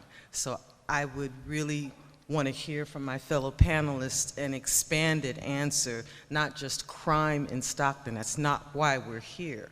We're here to talk about the state of youth in Stockton. So let's talk about crime as it relates to our Stockton youth. There you go. Well, before you move on, Tama, what's your part? Can I just do this one? And it's pronounced Tama. Tama, I apologize. Yeah. So what is your piece of this, and what are you doing to help? So since 2003, With Our Words, my nonprofit organization, has been engaged in youth development through literacy and the performing arts. Why is that important? Why is that important? Because it all comes down to language. It comes down to the use and misuse of words. It comes down to having a facility with words and knowing that if you can change your language, you can change your life. And we have structured pedagogy, programs, and events that engage youth in public speaking, in creative speaking, in competitions that have taken them from Stockton across the country on almost every stage in our city, crossing genres, involving them with the symphony, the opera, HBO, Brave New Voices, which is an international gathering of over 700 poets from around the world, and taking kids from the 209 and getting them to understand that their area code is not confining them, that they are citizens of the planet, and they do that through words. That's what we do. Can you give me a before and after example of the youth that come to you that haven't had exposure to this, and then after they've been through some of your programs, how that changes them? Absolutely. One of my favorite, I have so many favorite stories, but one of my favorite stories involves a young man who barely graduated from Lincoln High School, which is supposedly one of our elite high schools in Stockton. He was not feeling Lincoln. He graduated from Lincoln by the skin of his teeth and was just not feeling education. But he made our slam team. And in going to Washington, D.C., and encountering young people from England and from India and from Canada, and building family just through performing arts and through writing and using his voice to communicate. And at the time, we were there to talk about the No Child Left Behind Act, and he discovered activism. And when he came back to Stockton, he enrolled in Delta College. And he graduated from Delta College with a 4.0. And then he went from Delta College to UC Berkeley. And he graduated from UC Berkeley with a 4.0. And he is now a screenwriter. So. Oh, great story. Anyone else have a story like that they'd like to share of the transformative nature of their programs? It got to be transformative, not transactional. My name is Sammy Nunez. I'm Executive Director of Fathers and Families San Joaquin. You look at all of our young people, they are the measurement. They are the metrics. Like Eric and Peter, Tyler, all these young people that were up here, all these young people that lined up are the measurement of who we are. They're a reflection of us. There's an African proverb that says that if the village does not initiate its youth, the youth will burn that village down to feel its warmth, and they should. If you opened up today with the conversation about the policymakers that created these conditions. Our young people did not create the conditions here in East Stockton, South Stockton. These were created. We have to rupture systems. The more that systems are involved in our young people's lives, including the incarceration, the incarcerate state, where's the investment been going? We talked about CSU Stockton. The reality is that most of the public dollars have gone into prisons, right? This is Prison Alley, the backbone of California, which is 99 corridors full of prisons. And we have the Department of Juvenile Justice, young people right now that have Legionnaire's disease that are bathing in that water right now. This is to me, the youth are the truth. When they got up here and they speak, the way they speak, I'm just super proud of them. And we're teaching them how to be not just activists, but how to rupture systems. The more impacts, the more that our young people are in these systems, the worse off the conditions are or the outcomes are for our young people. So that's number one. It costs over $200,000 to incarcerate a young person for 1 year. $10,000–$15,000 to educate a young person, but we have actually invested more money in incarcerating our youth population. And we're at the lowest levels of youth actual crime and youth incarceration, but you don't see that investment going right back into the community, and those investments are a reflection of our values. If we really loved our youth, then we wouldn't have to be talking about where's the money going to support our young people. So I think that we can't just, to really unpack this idea of crime, I think it's kind of code sometimes, because we're talking about young people, like my sister said, we're talking about liberating our young people, about loving our young people. That's the best crime-solving strategy we can have. Police react to crime, they don't prevent it. What prevents it is us actually engaging with them in leadership opportunities, actually lifting up their voices and asking them, what do you want? How do you want to rock it? How do you want to get down? And actually, I think they could not only could they lead in the future, they're leading it right now. And Sammy, I'll tap in on the education front. Being an educator, not just in terms of like special programs, but having been an educator full-time in regular day classrooms, like I talked to one of the young ladies who was on the panel and how she explained how like Franklin didn't service her. Franklin didn't provide her with the necessary things that she needed to be able to become successful, because so much of what was provided at this institution was awarded to those who are already excelling, as opposed to being able to benefit those who are in need of the assistance to be able to grow into all who they can be. Right. And what students recognize at a very young age, as young as kindergarten and first grade, is whether or not people are truly invested in their experience and their growth. And you get teachers in high school who complain about students who are not wanting to put in effort, but aren't looking at the root cause of the fact that these students have had teachers from grade school who have not invested, who have not taken the time. They have had administration who has been extremely absent outside of disciplinary action, and who have and like our first interaction with discipline turns out to be from these principals, which inevitably turns us to not enjoy policing, because policing is the same thing as what we get with principals. Anyway, but as we look at what these schools do, they don't end up providing safe spaces for these students to learn, and they oftentimes tell us to leave our issues at the door when nobody ever leaves issues at the door. Right. If I am not eating, that means that I am not focused in class because my stomach is not full. Right. If I don't have functional water to be able to shower, I am now thinking about whether or not I smell in my classroom and am being made fun for it in my recess time, which does not encourage me to be there. And we have to be able to provide students with an ability to be able to process what goes on in their everyday lives, to then also be able to function inside of a classroom setting, which teachers are not often asked to do enough, and also are not equipped enough to do from the training that is required here in California to be able to do these things. So all these social problems flow into our schools. How do you equip teachers or administrators to deal with them? I think we should stop focusing on how much technology should not be in classrooms. I think too often teachers are focused on whether or not, like, oh, are you on your cell phone during this time during class? It's like, instead of focusing on getting rid of things, focus on how you can implement them to be functional during these times. And then not only that, but invest in your actual class. Like, talk to your students. Like, instead of focusing so much, like, we had a student who came up here talking about, instead of just focusing on curriculum, I can tell you as an educator, that was all that was rammed down my throat. Like, are you sticking on pace to curriculum? Are you preparing these students for these tests that will come at the end of the year?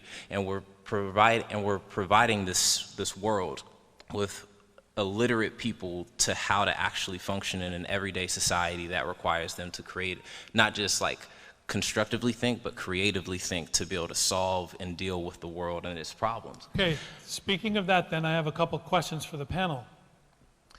Talking about the real world first, some years ago, the state of California abolished vocational education. Should everybody be on track to go to college, or should some people be learning trades?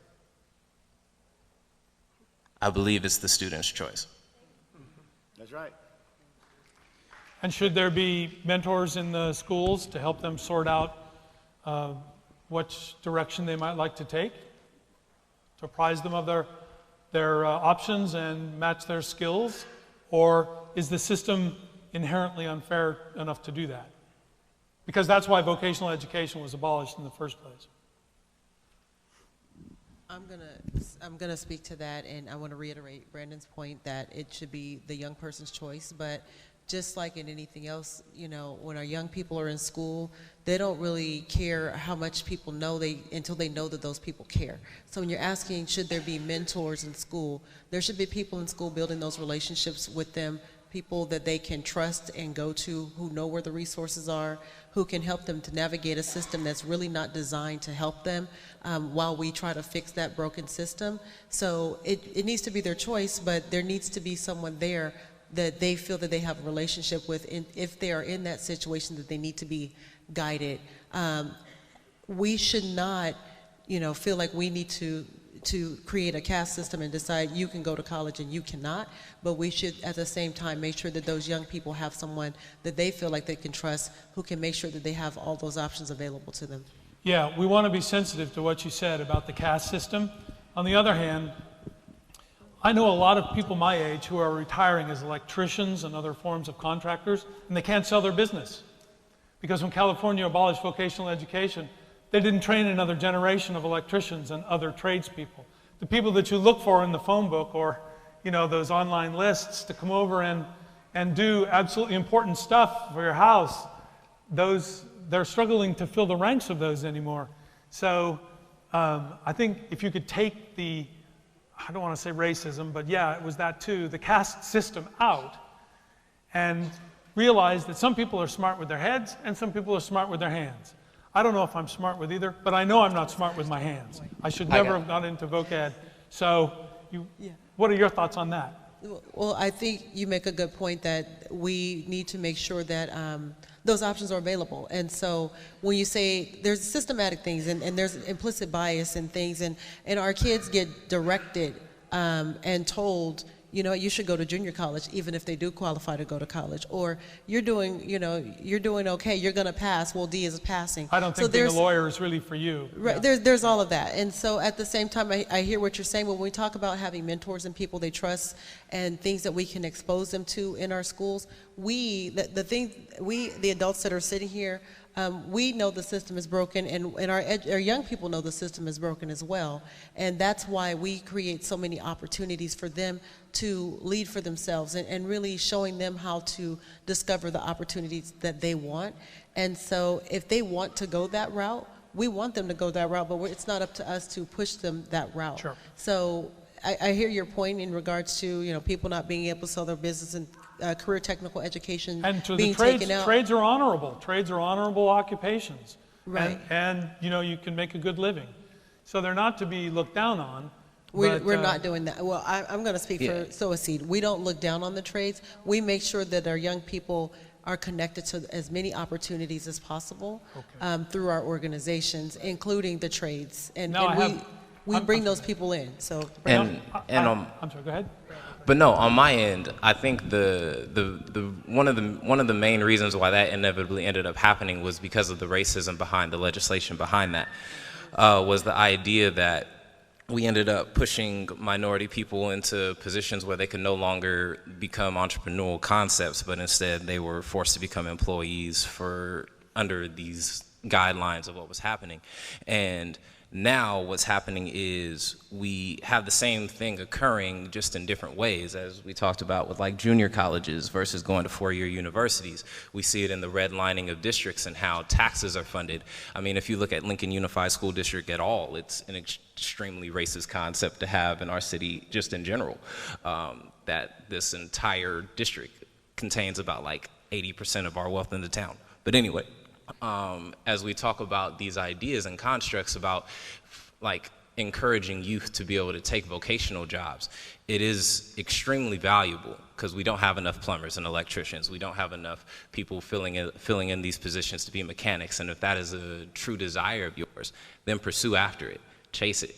Like, don't let the world define what your success will be.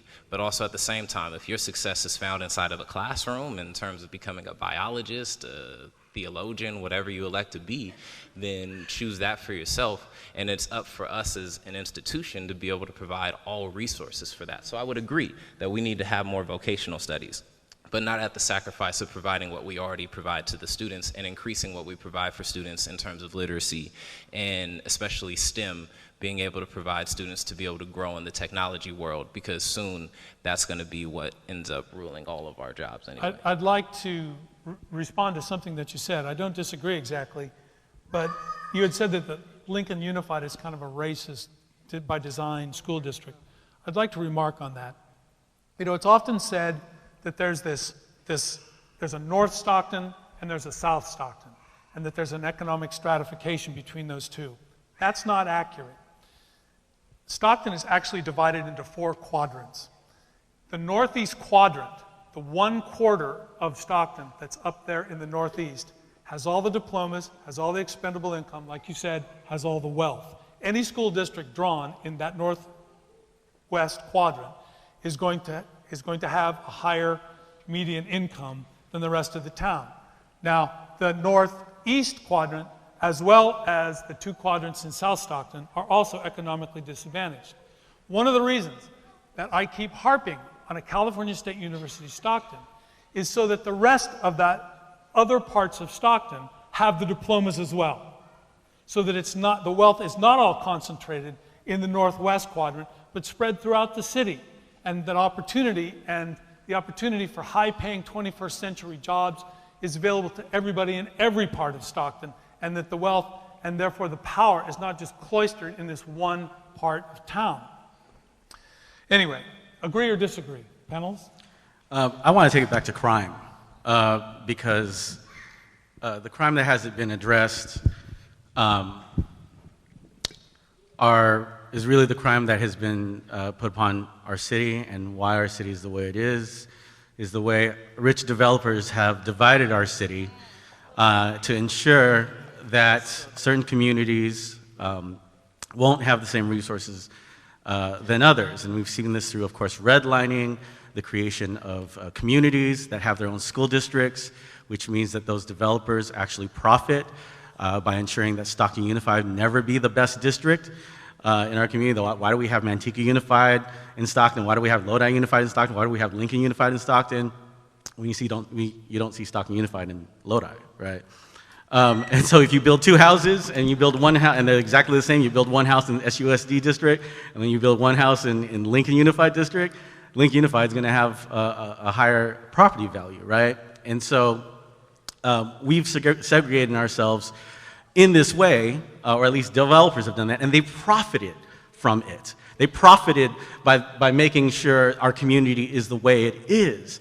And so if we're going to be talking about crime, for us, from our perspective, crime, we are victims of crime in that for the cultures that have been created by the segregation of our community, crime, sadly, is an option for folks in our community. But overwhelmingly, if given the proper resources, with equitable solutions, with true healing from this real trauma that exists, the fact that the richest people in our community have gotten rich by dividing the city exactly the way it is, and that these people still haven't been reined in, right? Right? Nor are they reinvesting their dollars, these dollars that they've made by creating the community that we have, back into South Stockton, right? In a way that you've seen other philanthropy has done that, and the fact that San Joaquin Community Foundation hasn't been historically investing in equitable solutions in Stockton is really the real crime that exists in our community. I think that's what we're really talking about today. And so I think what Little Manila does is, through ethnic studies, we provide the context of history that has not been taught. We think on purpose, because these are the stories of our families. These are the stories of how we've been marginalized, right? Whether it be as people of color, well, of course, as people of color. And history, has just, it's there. It's just historical fact.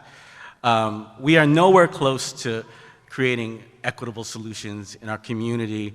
And I think what the difference that you're seeing in our community now is that we are trying like crazy to bring those equitable solutions. And the biggest threat to that are folks who say, oh, it needs to be good for everyone in our community. When the simple truth is, many of our people, whether it be because of redlining,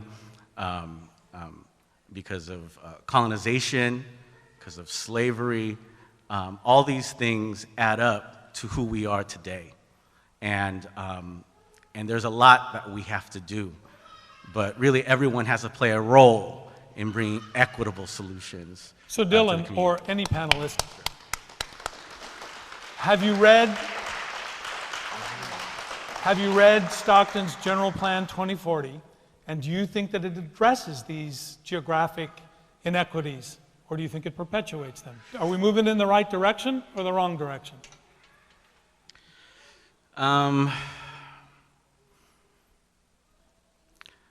I think regarding downtown redevelopment, it's sorely needed.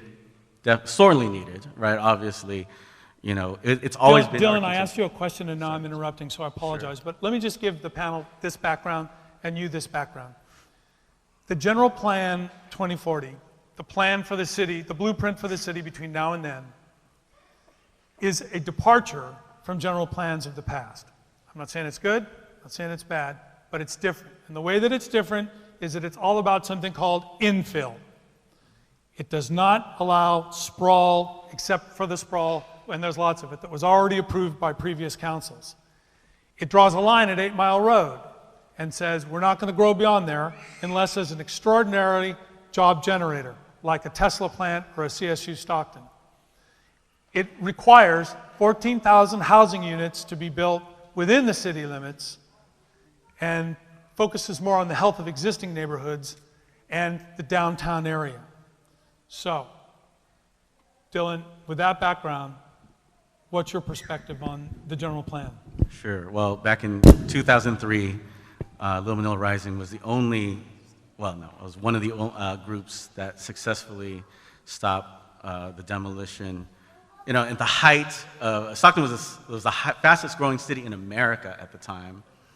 And basically the city of Stockton had given the keys to the city to the developers, and that's where sprawl development got created. Of course, the majority of that being school districts, not of Stockton Unified. And I think our mantra has always been, it really speaks to the culture of our community, right? Like, when I talk about redevelopment and the fact that the richest people in our community got rich by creating the community that is they created this culture of upward mobility, of meaning that to be successful in Stockton, you have to buy into someone else's community. You have to buy into that community so that, you know, whatever be Spanos and group, you get rich, right? But rather, we think what's more important is building community. And that's what stranglehold. We've never had a lack of amazing people in South Stockton, right? But if your marketing has always been move into our community, which happens to be on the north side, and that's how you become successful in Stockton, well then that's why you have that huge brain drain. We have amazing people, but we haven't had the ability for our own people to say, let's build our own community, the place where our parents live, our aunties and uncles live, our grandparents live, rather than just, you know, moving up north and then taking them out of there. We really need to build community rather than buy in community. And I think that's what the general plan can do. I think it can go further to make that happen, but I think it's a good start. Yeah, I'm Daryl Rutherford, and I think general plans are good ideas to have in the community, and I appreciate the direction that this city is focused on the infill and wanting to reinvest back into the communities that have already been built. But I think I also need to throw out a word of caution to the leaders as they go through to develop these plans and push for further development, that they're going to do development without displacement. And displacement of the longtime residents that have built their lives and cultures and families in these communities. Also the small businesses, the mom and pop shops that, you know, make downtown thriving right now. I mean, I love walking around and going to all the mom and pop restaurants and stores. I like to go to the guy who shines the shoes downtown. I mean, it's like those are types of things that also need to be protected as development is going in. We also need to think about how we're going to create more affordable homes for people to live in as redevelopment does take place, because this community has the potential of being attacked by gentrification. And if that happens and we're doing it without the right policies in place, then the people who have lived here that have built this community will no longer be able to benefit from the redevelopment that does take place with the grocery stores coming in, places to shop for clothes and retail, other amenities that we all need to thrive on. So the right policies in your view of gentrification is if a neighborhood is going to be revived, or like a district like downtown, is don't displace people. Don't displace it. You know, let's think about how can we incorporate an inclusionary housing policy, which would require for every market rate unit being built that you're also building an affordable home. Talk about creating an affordable housing trust fund that could be used in multiple ways to reinvest back into the communities to build the affordable homes that are needed, but then also develop the programs within that can reinvest back into the neighborhoods that need some investments in it, that need sidewalks, that need the homes rehab, so that families are living in a healthy environment. There are a number of things that this city needs to be doing in order to address this issue over the next 20 years or so around this general plan, and we need the leaders to step up and really put some progressive policies in place that will protect the folks living here. Fred Shield, you work in this area. Any thoughts and to keep it grounded, how hard is it to build affordable housing in Stockton, and how does that affect the youth of this city? Well, it's supposed to be the #1 priority of the city right now, creating housing for the homeless and doing affordable housing and infill housing. As one of the few guys doing this in the city, I don't see that it's #1 priority. The council has said it is, but the reality of doing it and working with city staff, it is extremely difficult. It's roadblock after roadblock, and I'm about done working in the city. I'm going to do my work in the county. I'm going to put up affordable units in the county because I can work with them. But the city staff has made it so insanely difficult. And what needs to change? I'll leave that up to the rest of you to figure that out because it's a complete mystery to me. How it can be declared #1 and how it can be such a problem. Thank you for your honesty. And the general plan is, I thought that was a beautiful, beautiful process. I went to probably 3/4 of the community meetings that were held on there, all over the city. And everybody, poor neighborhood, rich neighborhood, white neighborhood, brown neighborhood, everybody said the #1 priority is to fix these older neighborhoods. We can't bring people in the city and sell them on Brookside, and then they go drive around on their own, and they're looking at our mess on the east side and go, I'm not going to invest in this city. Why? Because it's obvious to me that you're going to do the same thing to us once I come in that you've done to other parts of this city. You get us in, and then you ignore us. The south, the east side, the downtown, there's pockets in the north, have been just left on their own and ignored and fought and told to fight for yourself. And how does that impact the youth?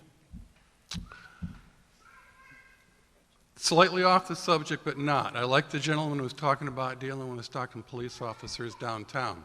I have been on the Chief's Citizen Advisory Board for 5-6 years now. Chief and the top management, I think, are doing a fantastic job. The problem is they're hiring brand new officers, and kids on the street down there, those officers are more scared of you than you're scared of them. These are kids coming out of and they're not much older than you. They're coming out of rural neighborhoods, suburban neighborhoods. They have no clue about where you're coming from, what your brown culture is, what your black culture is, how you function. It takes them. I've had one of those police officers, I asked him, and he's a minority himself, how long does it take the average officer to be comfortable, to understand the culture of dealing with everybody they deal with on a daily basis? 12 years before they even begin to grasp it. So I'm trying to figure out, the unions have created the process within law enforcement. You have to go through all these background checks and aptitude tests and everything else, and it just seems to completely weed out the kids that are coming from our poor neighborhoods that have the street skills and smarts to know how to be good police officers. So let's figure that out. The department is willing. Tell me who's ready, and let's get you going. That's a good point, Fred. At the risk of sounding like a broken record, I'd like to suggest there's one reason why we don't get the police officers that this community, and I'm not putting down the Stockton Police Department. I really respect the chief and what he's doing, and I know there's many admirable people in the police department, but Stockton can't pay police as much as other communities can. And so when they made the police salaries sustainable during Stockton's bankruptcy, that is, salaries that weren't going to drive us back into the poorhouse, there was something called the exodus. And that is a huge number of Stockton police officers just left the force to go to usually more affluent coastal communities where they would get wages, better wages and benefits. I'm not blaming them. I mean, they have lives, they have families, they have to make their own choices. But once again, it comes back to what? The economy. If we had a bigger tax base, we'd have more police, we'd have better policing. And how do we get a better tax base? You know, a better economy? Well, California State University, Stockton. All right. I believe like Nick to- had something to say. Can I? No, I was highlighting you. Okay, thank you. There's another way, and that's revenue. And I'm a big Prince fan. A lot of people know this. And I went to. Me too. Are you? Oh, didn't know that. Best show I ever saw. Went to Minneapolis after Prince passed away to see the Revolution perform. I can't think of the venue now. And the friends that were local folks, we all went and had dinner before the concert, as you often do. And we were discussing how Minneapolis became what it is. And what happened was they valued the arts. And they passed a tax that required every single student to learn an art form. And many of them, including Prince and his friends, picked up instruments. Now you look at the millions and millions of dollars, and by the way, all of these artists stayed in Minneapolis. Jimmy Jam, Terry Lewis, Prince, all generating millions in revenue for this one community. And I see the hip hop culture that is just raw and beautiful in this city, and I don't see why we can't do something similar. Well, let me ask you, educators on the panel, are the inner city schools music programs, are they funded, or have they defunded the music programs? They're woefully funded at best. I would like to pose a question to the young people in the audience. By show of hands, how many of you know somebody that's in the studio working on a project? Number of hands went up. Yeah. How many of you know an aspiring rapper or an MC? Again, even more hands. To be a rapper or an MC means you have to have a facility with language. I always tell the rappers that come into our program, Mama T, I don't know if I can be a poet. Well, basically, if you take the beats away from a rapper, you got a lyricist. And a lyricist is simply a synonym for a poet. And everybody has equal access to this microphone. This is an art and a trade in and of itself. And all of this is woefully unacknowledged and unrecognized and not lifted up enough and not funded enough and not appreciated enough in our schools and in our community. For every dollar spent, $4 comes back in revenue. Right? That's something that can be addressed to the school board, right? I mean, shouldn't we not be going to the school board and telling them, look, we want some of the budget to be directed to inner city music programs? We not only want to address it at the school board level, but we also have to put the onus back into the community. Are we providing platforms for when these kids do these things, when they create these magnificent arts projects? Where are we showcasing them? Mm-hmm. Are we putting them in their own little academic gulags and only segregating them to a Franklin or to a Chavez or to an SCI, but are we actually putting them into the community and lifting them up so that we can see the fruits of this kind of labor and the return on that potential investment? So perhaps the city could have some kind of festival celebrating the musical arts, the youth musical arts. Or the city and the county can kick down some tax revenue to go towards funding arts. Thought that's what we did with Measure M. Okay, we have about 5 minutes, panel, before we take the questions. I would like to throw it open to anybody that would like to talk on any subject. I just want to. Anthony Rodriguez. I'm here representing Summer Success and Leadership Academy. Runs at University of Pacific every summer. They're going on our 10th year now. But I just want to kind of just support what everybody's been saying with our youth. I'm in the classroom 180 days out of the year. I'm there, even if I'm sick, just because of the things my youth feel and the things that they go through every day and the things that they encounter in their neighborhoods. I teach at Marshall Elementary here in Stockton Unified, so I'm right in the heart of it.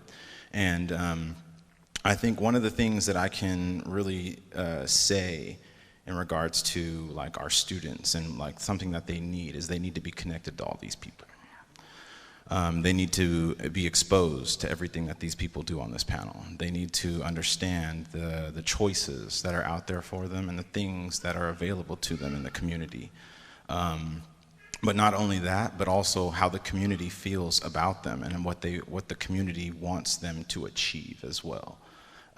So I'm looking at this panel now, and I've already seen three people on this panel. Three people on this panel visited my classroom this week and spoke to my children. Jasmine, Mama T, and then I had fathers and families in my classroom this week, just speaking to my students, talking to them about the options and the things that are available to them in the community and the resources. You know, these, as a teacher, as an educator, that's what I am. I'm a teacher. I'm not Stockton's poet laureate. I'm not a servant leader. I'm not a rapper. I'm not any of those things, but I know people I can connect my students to who can open up their resources to our kids, that can open up their heart. I'm playing with it. I'm messing with it. That's my fault. But I think that's one of the things that really is missing from our classrooms, is that our teachers are so focused on their qualifications, you know, and we're not focused on are we like we're qualified, but are we truly qualified? You know, I'm not qualified to inform them about, you know, getting involved with our words. I'm not qualified to you know, just speak to them about how do I get involved in the studio. I have no idea, but maybe Tama knows. So you're advocating partnerships? Yeah, Tama. I know you are. You're gonna get me. I said it this week too. And she got me this week. Okay, so I'm gonna pass the mic. Thank you. Right, Jasmine? I'm gonna start off with Fannie Lou Hamer. We are sick and tired of being sick and tired. And let me just start off because what we didn't do today was recognize the people on this stolen land from the Yorkit tribe and our indigenous people who have had this city continuously never recognize the people who have been on this land forever. And another thing is, I don't know how we got to this conversation, but let me bring it back. First of all, let me acknowledge all the young people. I'm actually my emotions are very high in anxiety just because of the way this has been handled today. And I just want to acknowledge our young people for just the work you've been able to do. And I wish you were able to share more about how you've gone to this place and how you were able to really do this work and what it means for you to sacrifice every single day to wake up and to be able to show up in your classrooms when things in your schools are happening. Again, excuse my voice if it's shaken. I'm just almost angry. And so let me just also acknowledge that let us not forget where we have been, and let us not forget about the work we have done, because we have done so much work, and let us not sit here in vain saying that we haven't done anything, or what are we gonna, it is not our job. Those people who are in office and we elected them, those people who work for the city are there to do their job. It is not, we are here to also provide input and stuff, but they are being paid to be able to come up with these resources and figure out what they need to do to make that happen. On our end, we are working with our people, doing everything we can to be able to fight for what is needed for us. We have come a long way. We started building coalitions. We brought people back together. We have spent hours, like countless hours at night, meeting with parents, meeting with students, walking the street, knocking door to door with people about what is happening in our communities and how do we really show up for our people. We've been working with young people to really elevate and cultivate their voices, because these young people didn't have no one here years ago talking about, you know, issues they were going through. Our young people were being locked up or killed or dead. Yep. In 2010, we had one of the highest rates of homicide rates, 2011, 2012, and 10 of those people being one of close friends to me. And when we talk about what this work really means to us, we must recognize the pain, the sacrifice, the trauma that has been put into our communities. And we can't have these conversations about what we're having until we acknowledge where we're at and where we've been. And I think we need to give ourselves a round of applause for what we've been able to do, because it is not our job to fix what has been happening to us. And another thing is that the system is operating exactly how it's supposed to be operating, because it wasn't made for us. And that's us as in people of color. The system was is working exactly how it's supposed to be working, because it was never created and designed for us.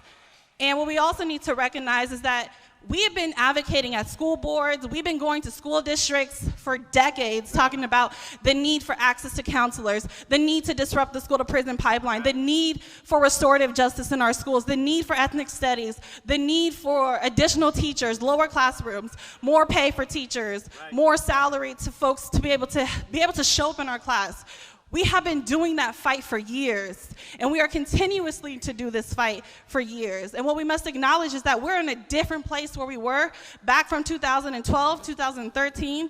Yes, we are facing some hard times here in Stockton this year, but what we need to recognize is that the work continues, the marathon continues, and we continue to do this work with our people who are doing this work. And I want us not to forget about the work that has been happening. We've been doing so much work on the grounds. We are spending countless hours. Like I said, we are doing things that people should be doing, the county should be paying for, the city should be paying for. We are fighting hours, unpaid, to be able to find grants for our young people. We're cleaning up parks that we don't even need to be cleaning up, because the city should be doing that. We're spending our own recreational time to build a beloved community that we imagine and desire to see, because one, we know what it's like to show up in a community, and we know how to be in community, and we know how to love one another. But I'm just saying, today what we need to recognize is that we have come a long way, and we're coming here to talk about the state of where our young people is, right? Years ago, young people didn't have a voice at the table. Young people today in our organizations and in the work we're doing is they are being able to have a seat at the table. They are on this stage, and they are telling us the way to go, because if we really want to know where to go, ask our young people, because they know where to go.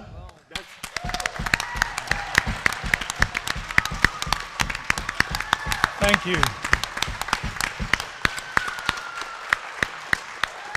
Another question from the audience. How do you break the school to prison pipeline? Ooh. Ooh. You got to tell them. You got to inform your kids. Your kids need to know the truth. You can't beat around the bush no more. You know, my thing with my students is I sit them down and I let them know the truth right when they walk through my classroom. I don't bull crap with them. That's right. I like that. The first lesson they hear when they walk through my door is the rose that grew from concrete, and they understand what it means, why he wrote it, why Tupac. I'm gonna say his name. Why Tupac wrote it the way he did. What's embedded within all those words, and I help my students realize that he was talking about them. But we get deeper into that, and I actually use a article of yours, Mr. Fitzgerald, the nihilism article that you wrote. When Mr. Tubbs was, what was her name? Anna DeVry, is that how you say it? Devier Smith. Thank you so much. We use her article and we break it down and we talk about, you know, that nihilistic mindset and what it means to grow up in a community that has that mindset and how that affects them. What it means to live in that, and seeing my kids come to reality with that is scary. It's a scary thing, because you have to bring them back, because it really beats them down. It's a beat down. You have to be honest with them, though, that this is real. this is what it is. This is why y'all are dying. This is why you feel that way when you go home. This is why you feel this way when you show up to my classroom, when you show up to this school, when you walk down the halls, when you sit down in that class, when you do this, when somebody's yelling at you, kicking you out of class, sending you to the office multiple times, why you see that little second grader walking around the school all day long. Look it in the face now. Understand it. Now let's come to reality. Because you are somebody in this community. You have an identity. You have somebody that you are destined to be. Let's bring it back. Let's connect you with many different people in the community that want the same things for you, that look like you, that want you to grow into something more than what your community is teaching you. And that it's like I said, it's a scary thing to see, and it's a scary thing to be around. But at the end of it all, at the end of this past week that I had at my classroom, you know, I'm able to open up their eyes to the world and open up their eyes to the many different people that I can connect you with, and that this resource is always going to be here for you. You have a hub, a place you can come to get any help that you need. I was yelling at one of my students when I first got here because his grades are not where they need to be. But, and I let him know that, dude, you got to let me know this now. You got to come over. Marshall is your hub. Understand that. If you ain't going to get it at Edison, come over to Marshall. My door is always open. They don't have those resources everywhere. That's not available to them everywhere. Our teachers aren't informing our kids of the truth. And it's really scary that's happening, you know, but I'd much rather have my kid be knocked down, me build them back up, send them off to Edison, send them off to Franklin, and know that those values and those things that I have taught them are instilled into their mind, and that they know that these things are available. They know that it's their choice. I can't hold your hand. Jasmine can't hold your hand. We can't hold your hand as you walk through high school and make these choices, but I can inform you of these choices. I can inform you of what's going on. You have to look it into the eyes, and you have to make the choice of what you gonna do. May I just chime in on that one right there in terms of dismantling the school-to-prison pipeline, and as my brother Dylan would say, creating a school-to-social justice pipeline so our young people could be revolutionaries, because loving yourself in a society that teaches you to hate yourself is a revolutionary act, and we're teaching our young people how to love themselves. We love them until they learn how to love themselves because they've been lied to, and telling them the truth is radical, right? Being honest is radical nowadays. So, you know, you mentioned the roads that rule from concrete. Some folks don't know that poem. I think it's worth repeating the poem. People ask why young men have gone from bad to worse, why they have little regard for human life. To ask why is to deny that from which they came from. You see, you wouldn't ask why the roads that grew from concrete had damaged petals. On the contrary, we would all celebrate its tenacity. We would all love its will to reach the sun. We are the roses. This is the concrete, and these are my damaged petals. Don't ask me why. Thank God. Ask me how. How many people love young people? How many people love the Stockton youth in here? How many people love Stockton youth in here? How many Stockton youth know that they are loved? How many Stockton youth know that they are loved? What we got to do is we need to be all in.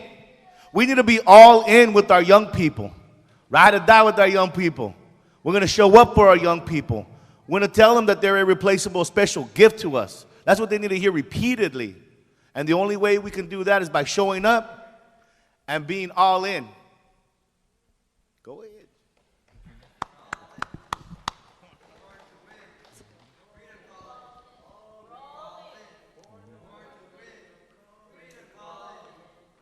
That's right.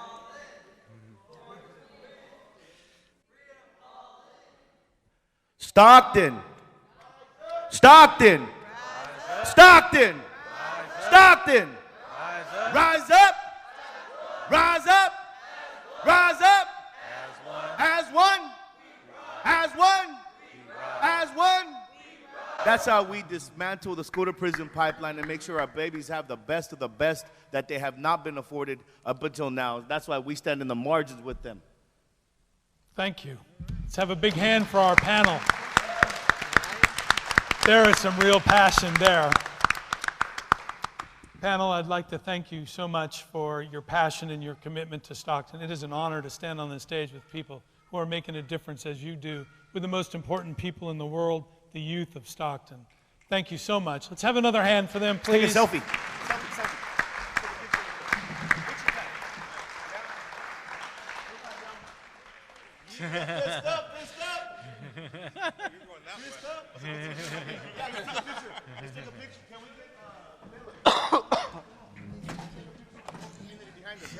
Like that. They got our back.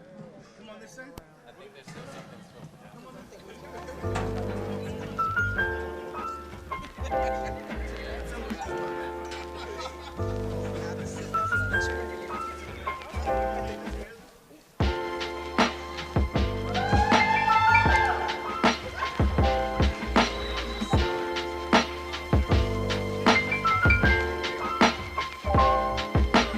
Hello. The event is not over yet. Just so y'all know, the event is not over yet. Hello. How are you? Oh, that's great. That's great. Oh, yeah, for sure. Thank you so much. That's tremendous.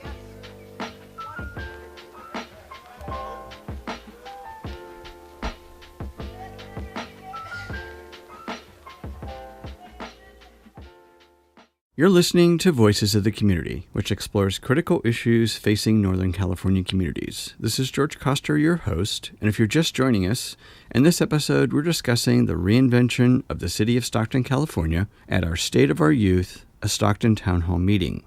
We've been listening to the voices of the nonprofit social justice all-star collaborative with Nicholas Hatten, the founder and executive director of the San Joaquin Pride Center, Sammy Nunez, the Executive Director of Fathers and Families of San Joaquin, Fred Schell, the Administrator of STAN, Dylan Delvo, the Executive Director of Little Manila Rising, Jasmine Delafos, one of the founding members of the Reinvent South Stockton Coalition, Anthony Rodriguez, former mentor, Leadership Development Coordinator at the Summer Success and Leadership Academy, Daryl Rutherford, the new Executive Director of the Reinvent South Stockton Coalition, Tama Brisbane, the founder of With Our Words, Brandon Leake, the founder of Call to Move, and Rhodesia Ransom, the executive director of Sow a Seed Community Foundation, along with the community engaging with community leaders to develop solutions for the ongoing issues facing the reinvention of the City of Stockton.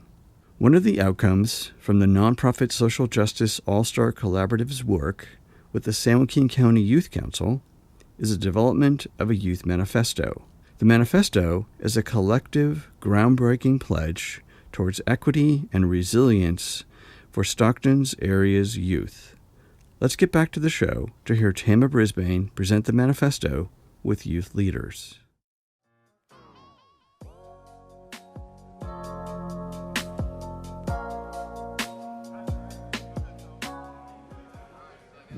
Hello? No question. Okay.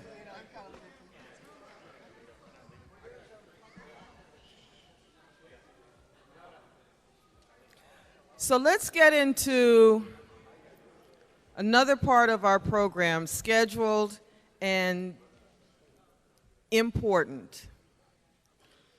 We're gathered because we're talking about the state of our youth. Yet another gathering. This is not an unfamiliar concept. This is not something we haven't seen before. Grown-ups have been gathering in Stockton to talk about youth for decades. Too often. Not often enough do we create platforms for youth to speak for themselves. Today you saw an example of what it looks like and what it sounds like for empowered, informed youth to speak for themselves. If we replicate that, we will lessen the need for grown-ups to continue to gather to talk about youth. Just a point. What we are about to hear from next is a shift in the paradigm, a change in the horizon, the earth feeling differently under our feet, because for the last 18 months, a group of organizations dedicated to the empowerment, acknowledgement, and elevation of youth and their voices has been working tirelessly, not just to create another plan, because if you're a grown-up in this city and you've been active in youth in any capacity, you've been in a room with butcher block paper going up on the walls, and we write things down, and then we roll up the butcher block paper, and we never see it or hear about it again. This ain't that day. Today we are going to be talking about what happens when action comes out of conversation, when a plan comes out of conversation, and when a plan comes with intent and with follow-up and with steps that can be accomplished and data that can be measured. It's called a manifesto. It's a big old SAT word, meaning we about to get some stuff done. This manifesto can best be explained by two of the driving forces behind it. And we'll show you what happens when people come together across generations, across color, across culture, across ethnicities, across accomplishments, across communities. Best personified by the founder and executive director of Fathers and Families, my brother Sammy Nunez,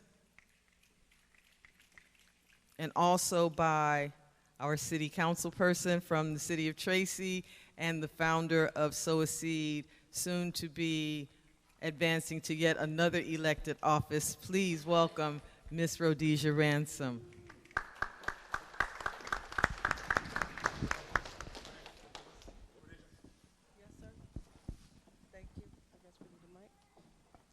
Go ahead, sis. I'm with you.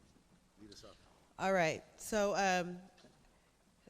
as you see, the theme for the day, it's the state of our youth. We're standing here, but it's not about us being here as the organizations and the adults.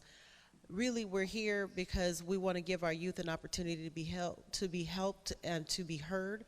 And then we also want to be accountable as those who run these organizations, who run Fathers and Families, who run the Pride Center, who run Little Manila, who tell our young people that this is a place where you can come, that it's about you, that you'll be safe here, that you'll be helped here, that we'll deal with your trauma, and that we will protect you from the system that was not designed for you.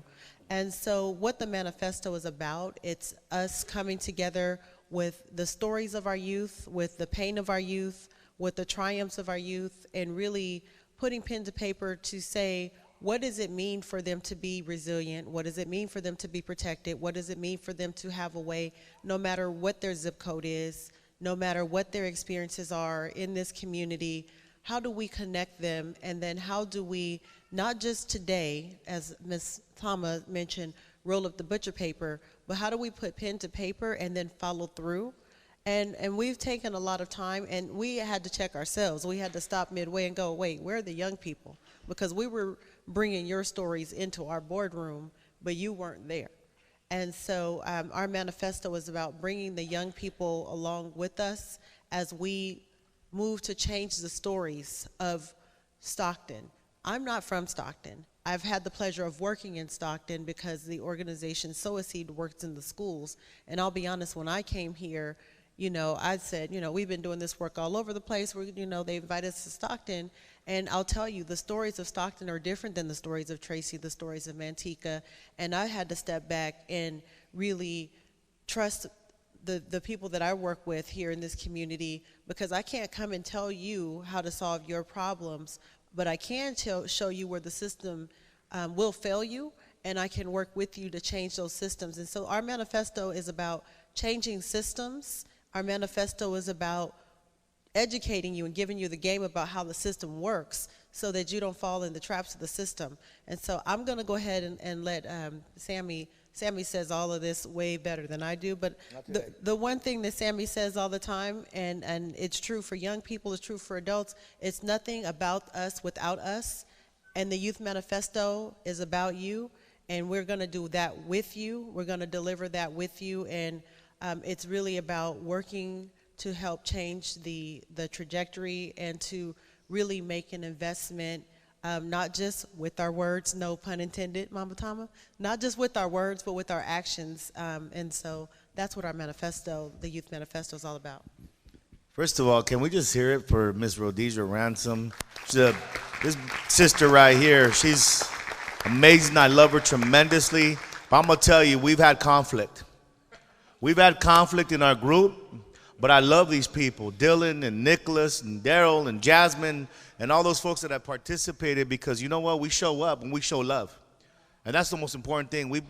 This is our strategic plan for Praxis, and it's really a plan for the future of Stockton. And I think that one of the things that I know for sure is this. One of the things I know is for sure is this. Is that my baby, my, she needs to know that these young people that are just in front of her are actually getting prepared, right? So that way she can come up behind and have a pipeline into higher education and the social justice and movement building, right? That she doesn't have to worry. We don't have to worry about her being outside, playing outside. We don't have to worry about the water she's drinking or the air she's breathing. That we really are like healing up our community. Right? And it begins with our young people. One of the young people once said, I said, man, y'all got to get along. I said, you first. Right? Our kids are a mere reflection of the adults that surround them. I'm proud of the kids that hang around me because I'm like, hey, y'all make me look good. But that's the truth, though. They don't come they come with struggle. They come with pain. They come with a lot of cargas, but they have so many gifts. And this is what our gift is to our young people and our future posterity of Stockton, is a plan that I think if it's executed to the way we created it and crafted it, with the love and the thoughtfulness and the care that we put into our young people, then I think our future is going to be bright. The best days of Stockton are in front of us, not behind us. And so we spend countless hours working on this, having breakfast burritos and really, because, you have to have a progressive vision. And these are the organizations that you can bank on that'll show up for our community, without a doubt. So I don't have really much else to say. We're gonna disseminate it. It's your manifesto. It's not ours. It's for the people. This is what the people, I think, need to actually get their hands on and start to study, so that way we can see the future clearly. Thank you so much. Thank you, panelists. Well, we're running over time, so we pretty much have to get to the closing. So I'd like to share a couple thoughts with you, and the subject may surprise you. I want to talk to you about Pink Floyd. Pink Floyd's original members all met at a school of architecture in London, England. They were all studying to be architects, but for a lark, they formed a band. They started playing gigs, and lo and behold, a record company offered them a contract. So the members of Pink Floyd went home, and the drummer, Nick Mason, later told this story. He said, Dad, we're going to drop out of architecture school, and we're going to try to make it as a rock and roll band. And the father said, and I quote, "You are not dropping out." He thundered, "You are staying in school. Because I guarantee you this music thing is going nowhere." Pink Floyd went on to become one of the most commercially successful bands of all time. Dark Side of the Moon was on the Billboard chart for 14 years. It sold more than 45 million copies. And overall, they've sold something like 250 million copies worldwide. The moral of this story comes right back to Stockton. It has to do with inventing a new future. Most people invent their future out of their past. That's what Stockton's leaders did for years, even as the world changed around them and even as Stockton fell behind. I know a lot of the people in City Hall. They're good people, but most of them are risk averse. They're like that Pink Floyd father. They think what they're preaching is the best, but it's not fair, and it's a recipe for mediocrity. We don't need to be chained by the bad ideas of yesterday. We can envision a better city, a safe, prosperous, poppin' city, and make it a reality. But here's the thing, and you may have gotten this from the panel: the cavalry isn't coming. City Hall, state government, Uncle Sam, they can help, but they can't do the job. It's our job. It's your job. We have to do it ourselves. I hope today the town hall shows you that we can do it, and we are doing it. So get out and get involved in your community. There's a great city out there just waiting for you to find it. Thank you. Thank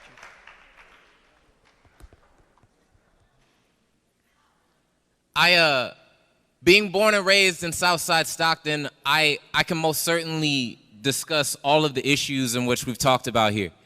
From our poor, low-income, oftentimes minority communities being ravaged with drugs and alcohol due to what zones are allowed to be able to have grocery stores and things of that nature, to over-policing, to lack of funding in schools and things to that nature.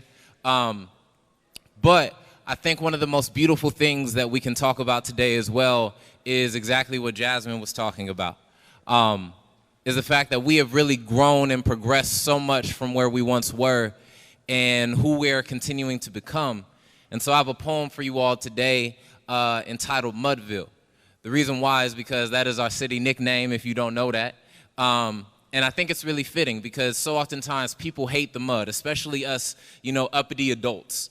We hate to get dirty, we hate to get filthy, but if you look at any kid inside of a pile of mud, they are enjoying the time. They are loving it. And I think it's a reflection of the fact that we need to become more childlike in our demeanor, and the fact that we need to be able to look at the world from the optimistic lens of a child and say, how can we change it by any means necessary? And so here we go. This concrete assembly carries the weight of a great burden. The perceptions of the world versus the reality of who it is becoming. Isn't that the battle we all face in coming home? Constantly being viewed from a lens too old for a proper view. I believe this world's gaze of this place is askew. But that's okay. There's nothing but time and opportunity for us to lay waste to your blockades. This is the fight of a generation. Because progression cannot be boxed in, and we ain't boxing. We no longer lay hands out of frustration. Nah, we in prayer circles putting hands on folks in love we loving today. Showing the world our true colors, a gorgeous array of hues from the rugged south side of Crow Valley to the pristine west side of Brookside. From the disenfranchised east to the abundant north, we are no longer assimilating. But instead, we shall shine our bright colors, electing to use what we have today to create a more beautiful tomorrow. We are fertile ground. Nurturing to whomever chooses to embrace us, just call us Mudville. And though freshly suited adults disdain the mud, we all love what sprouts from it. So let us reform our gaze to the mind's eye of a child, and when we do that, let's just wait and see. For this garden is coming into full bloom. And what a wonderful sight we shall be to marvel at, because Stockton is growing from the mud. Thank you.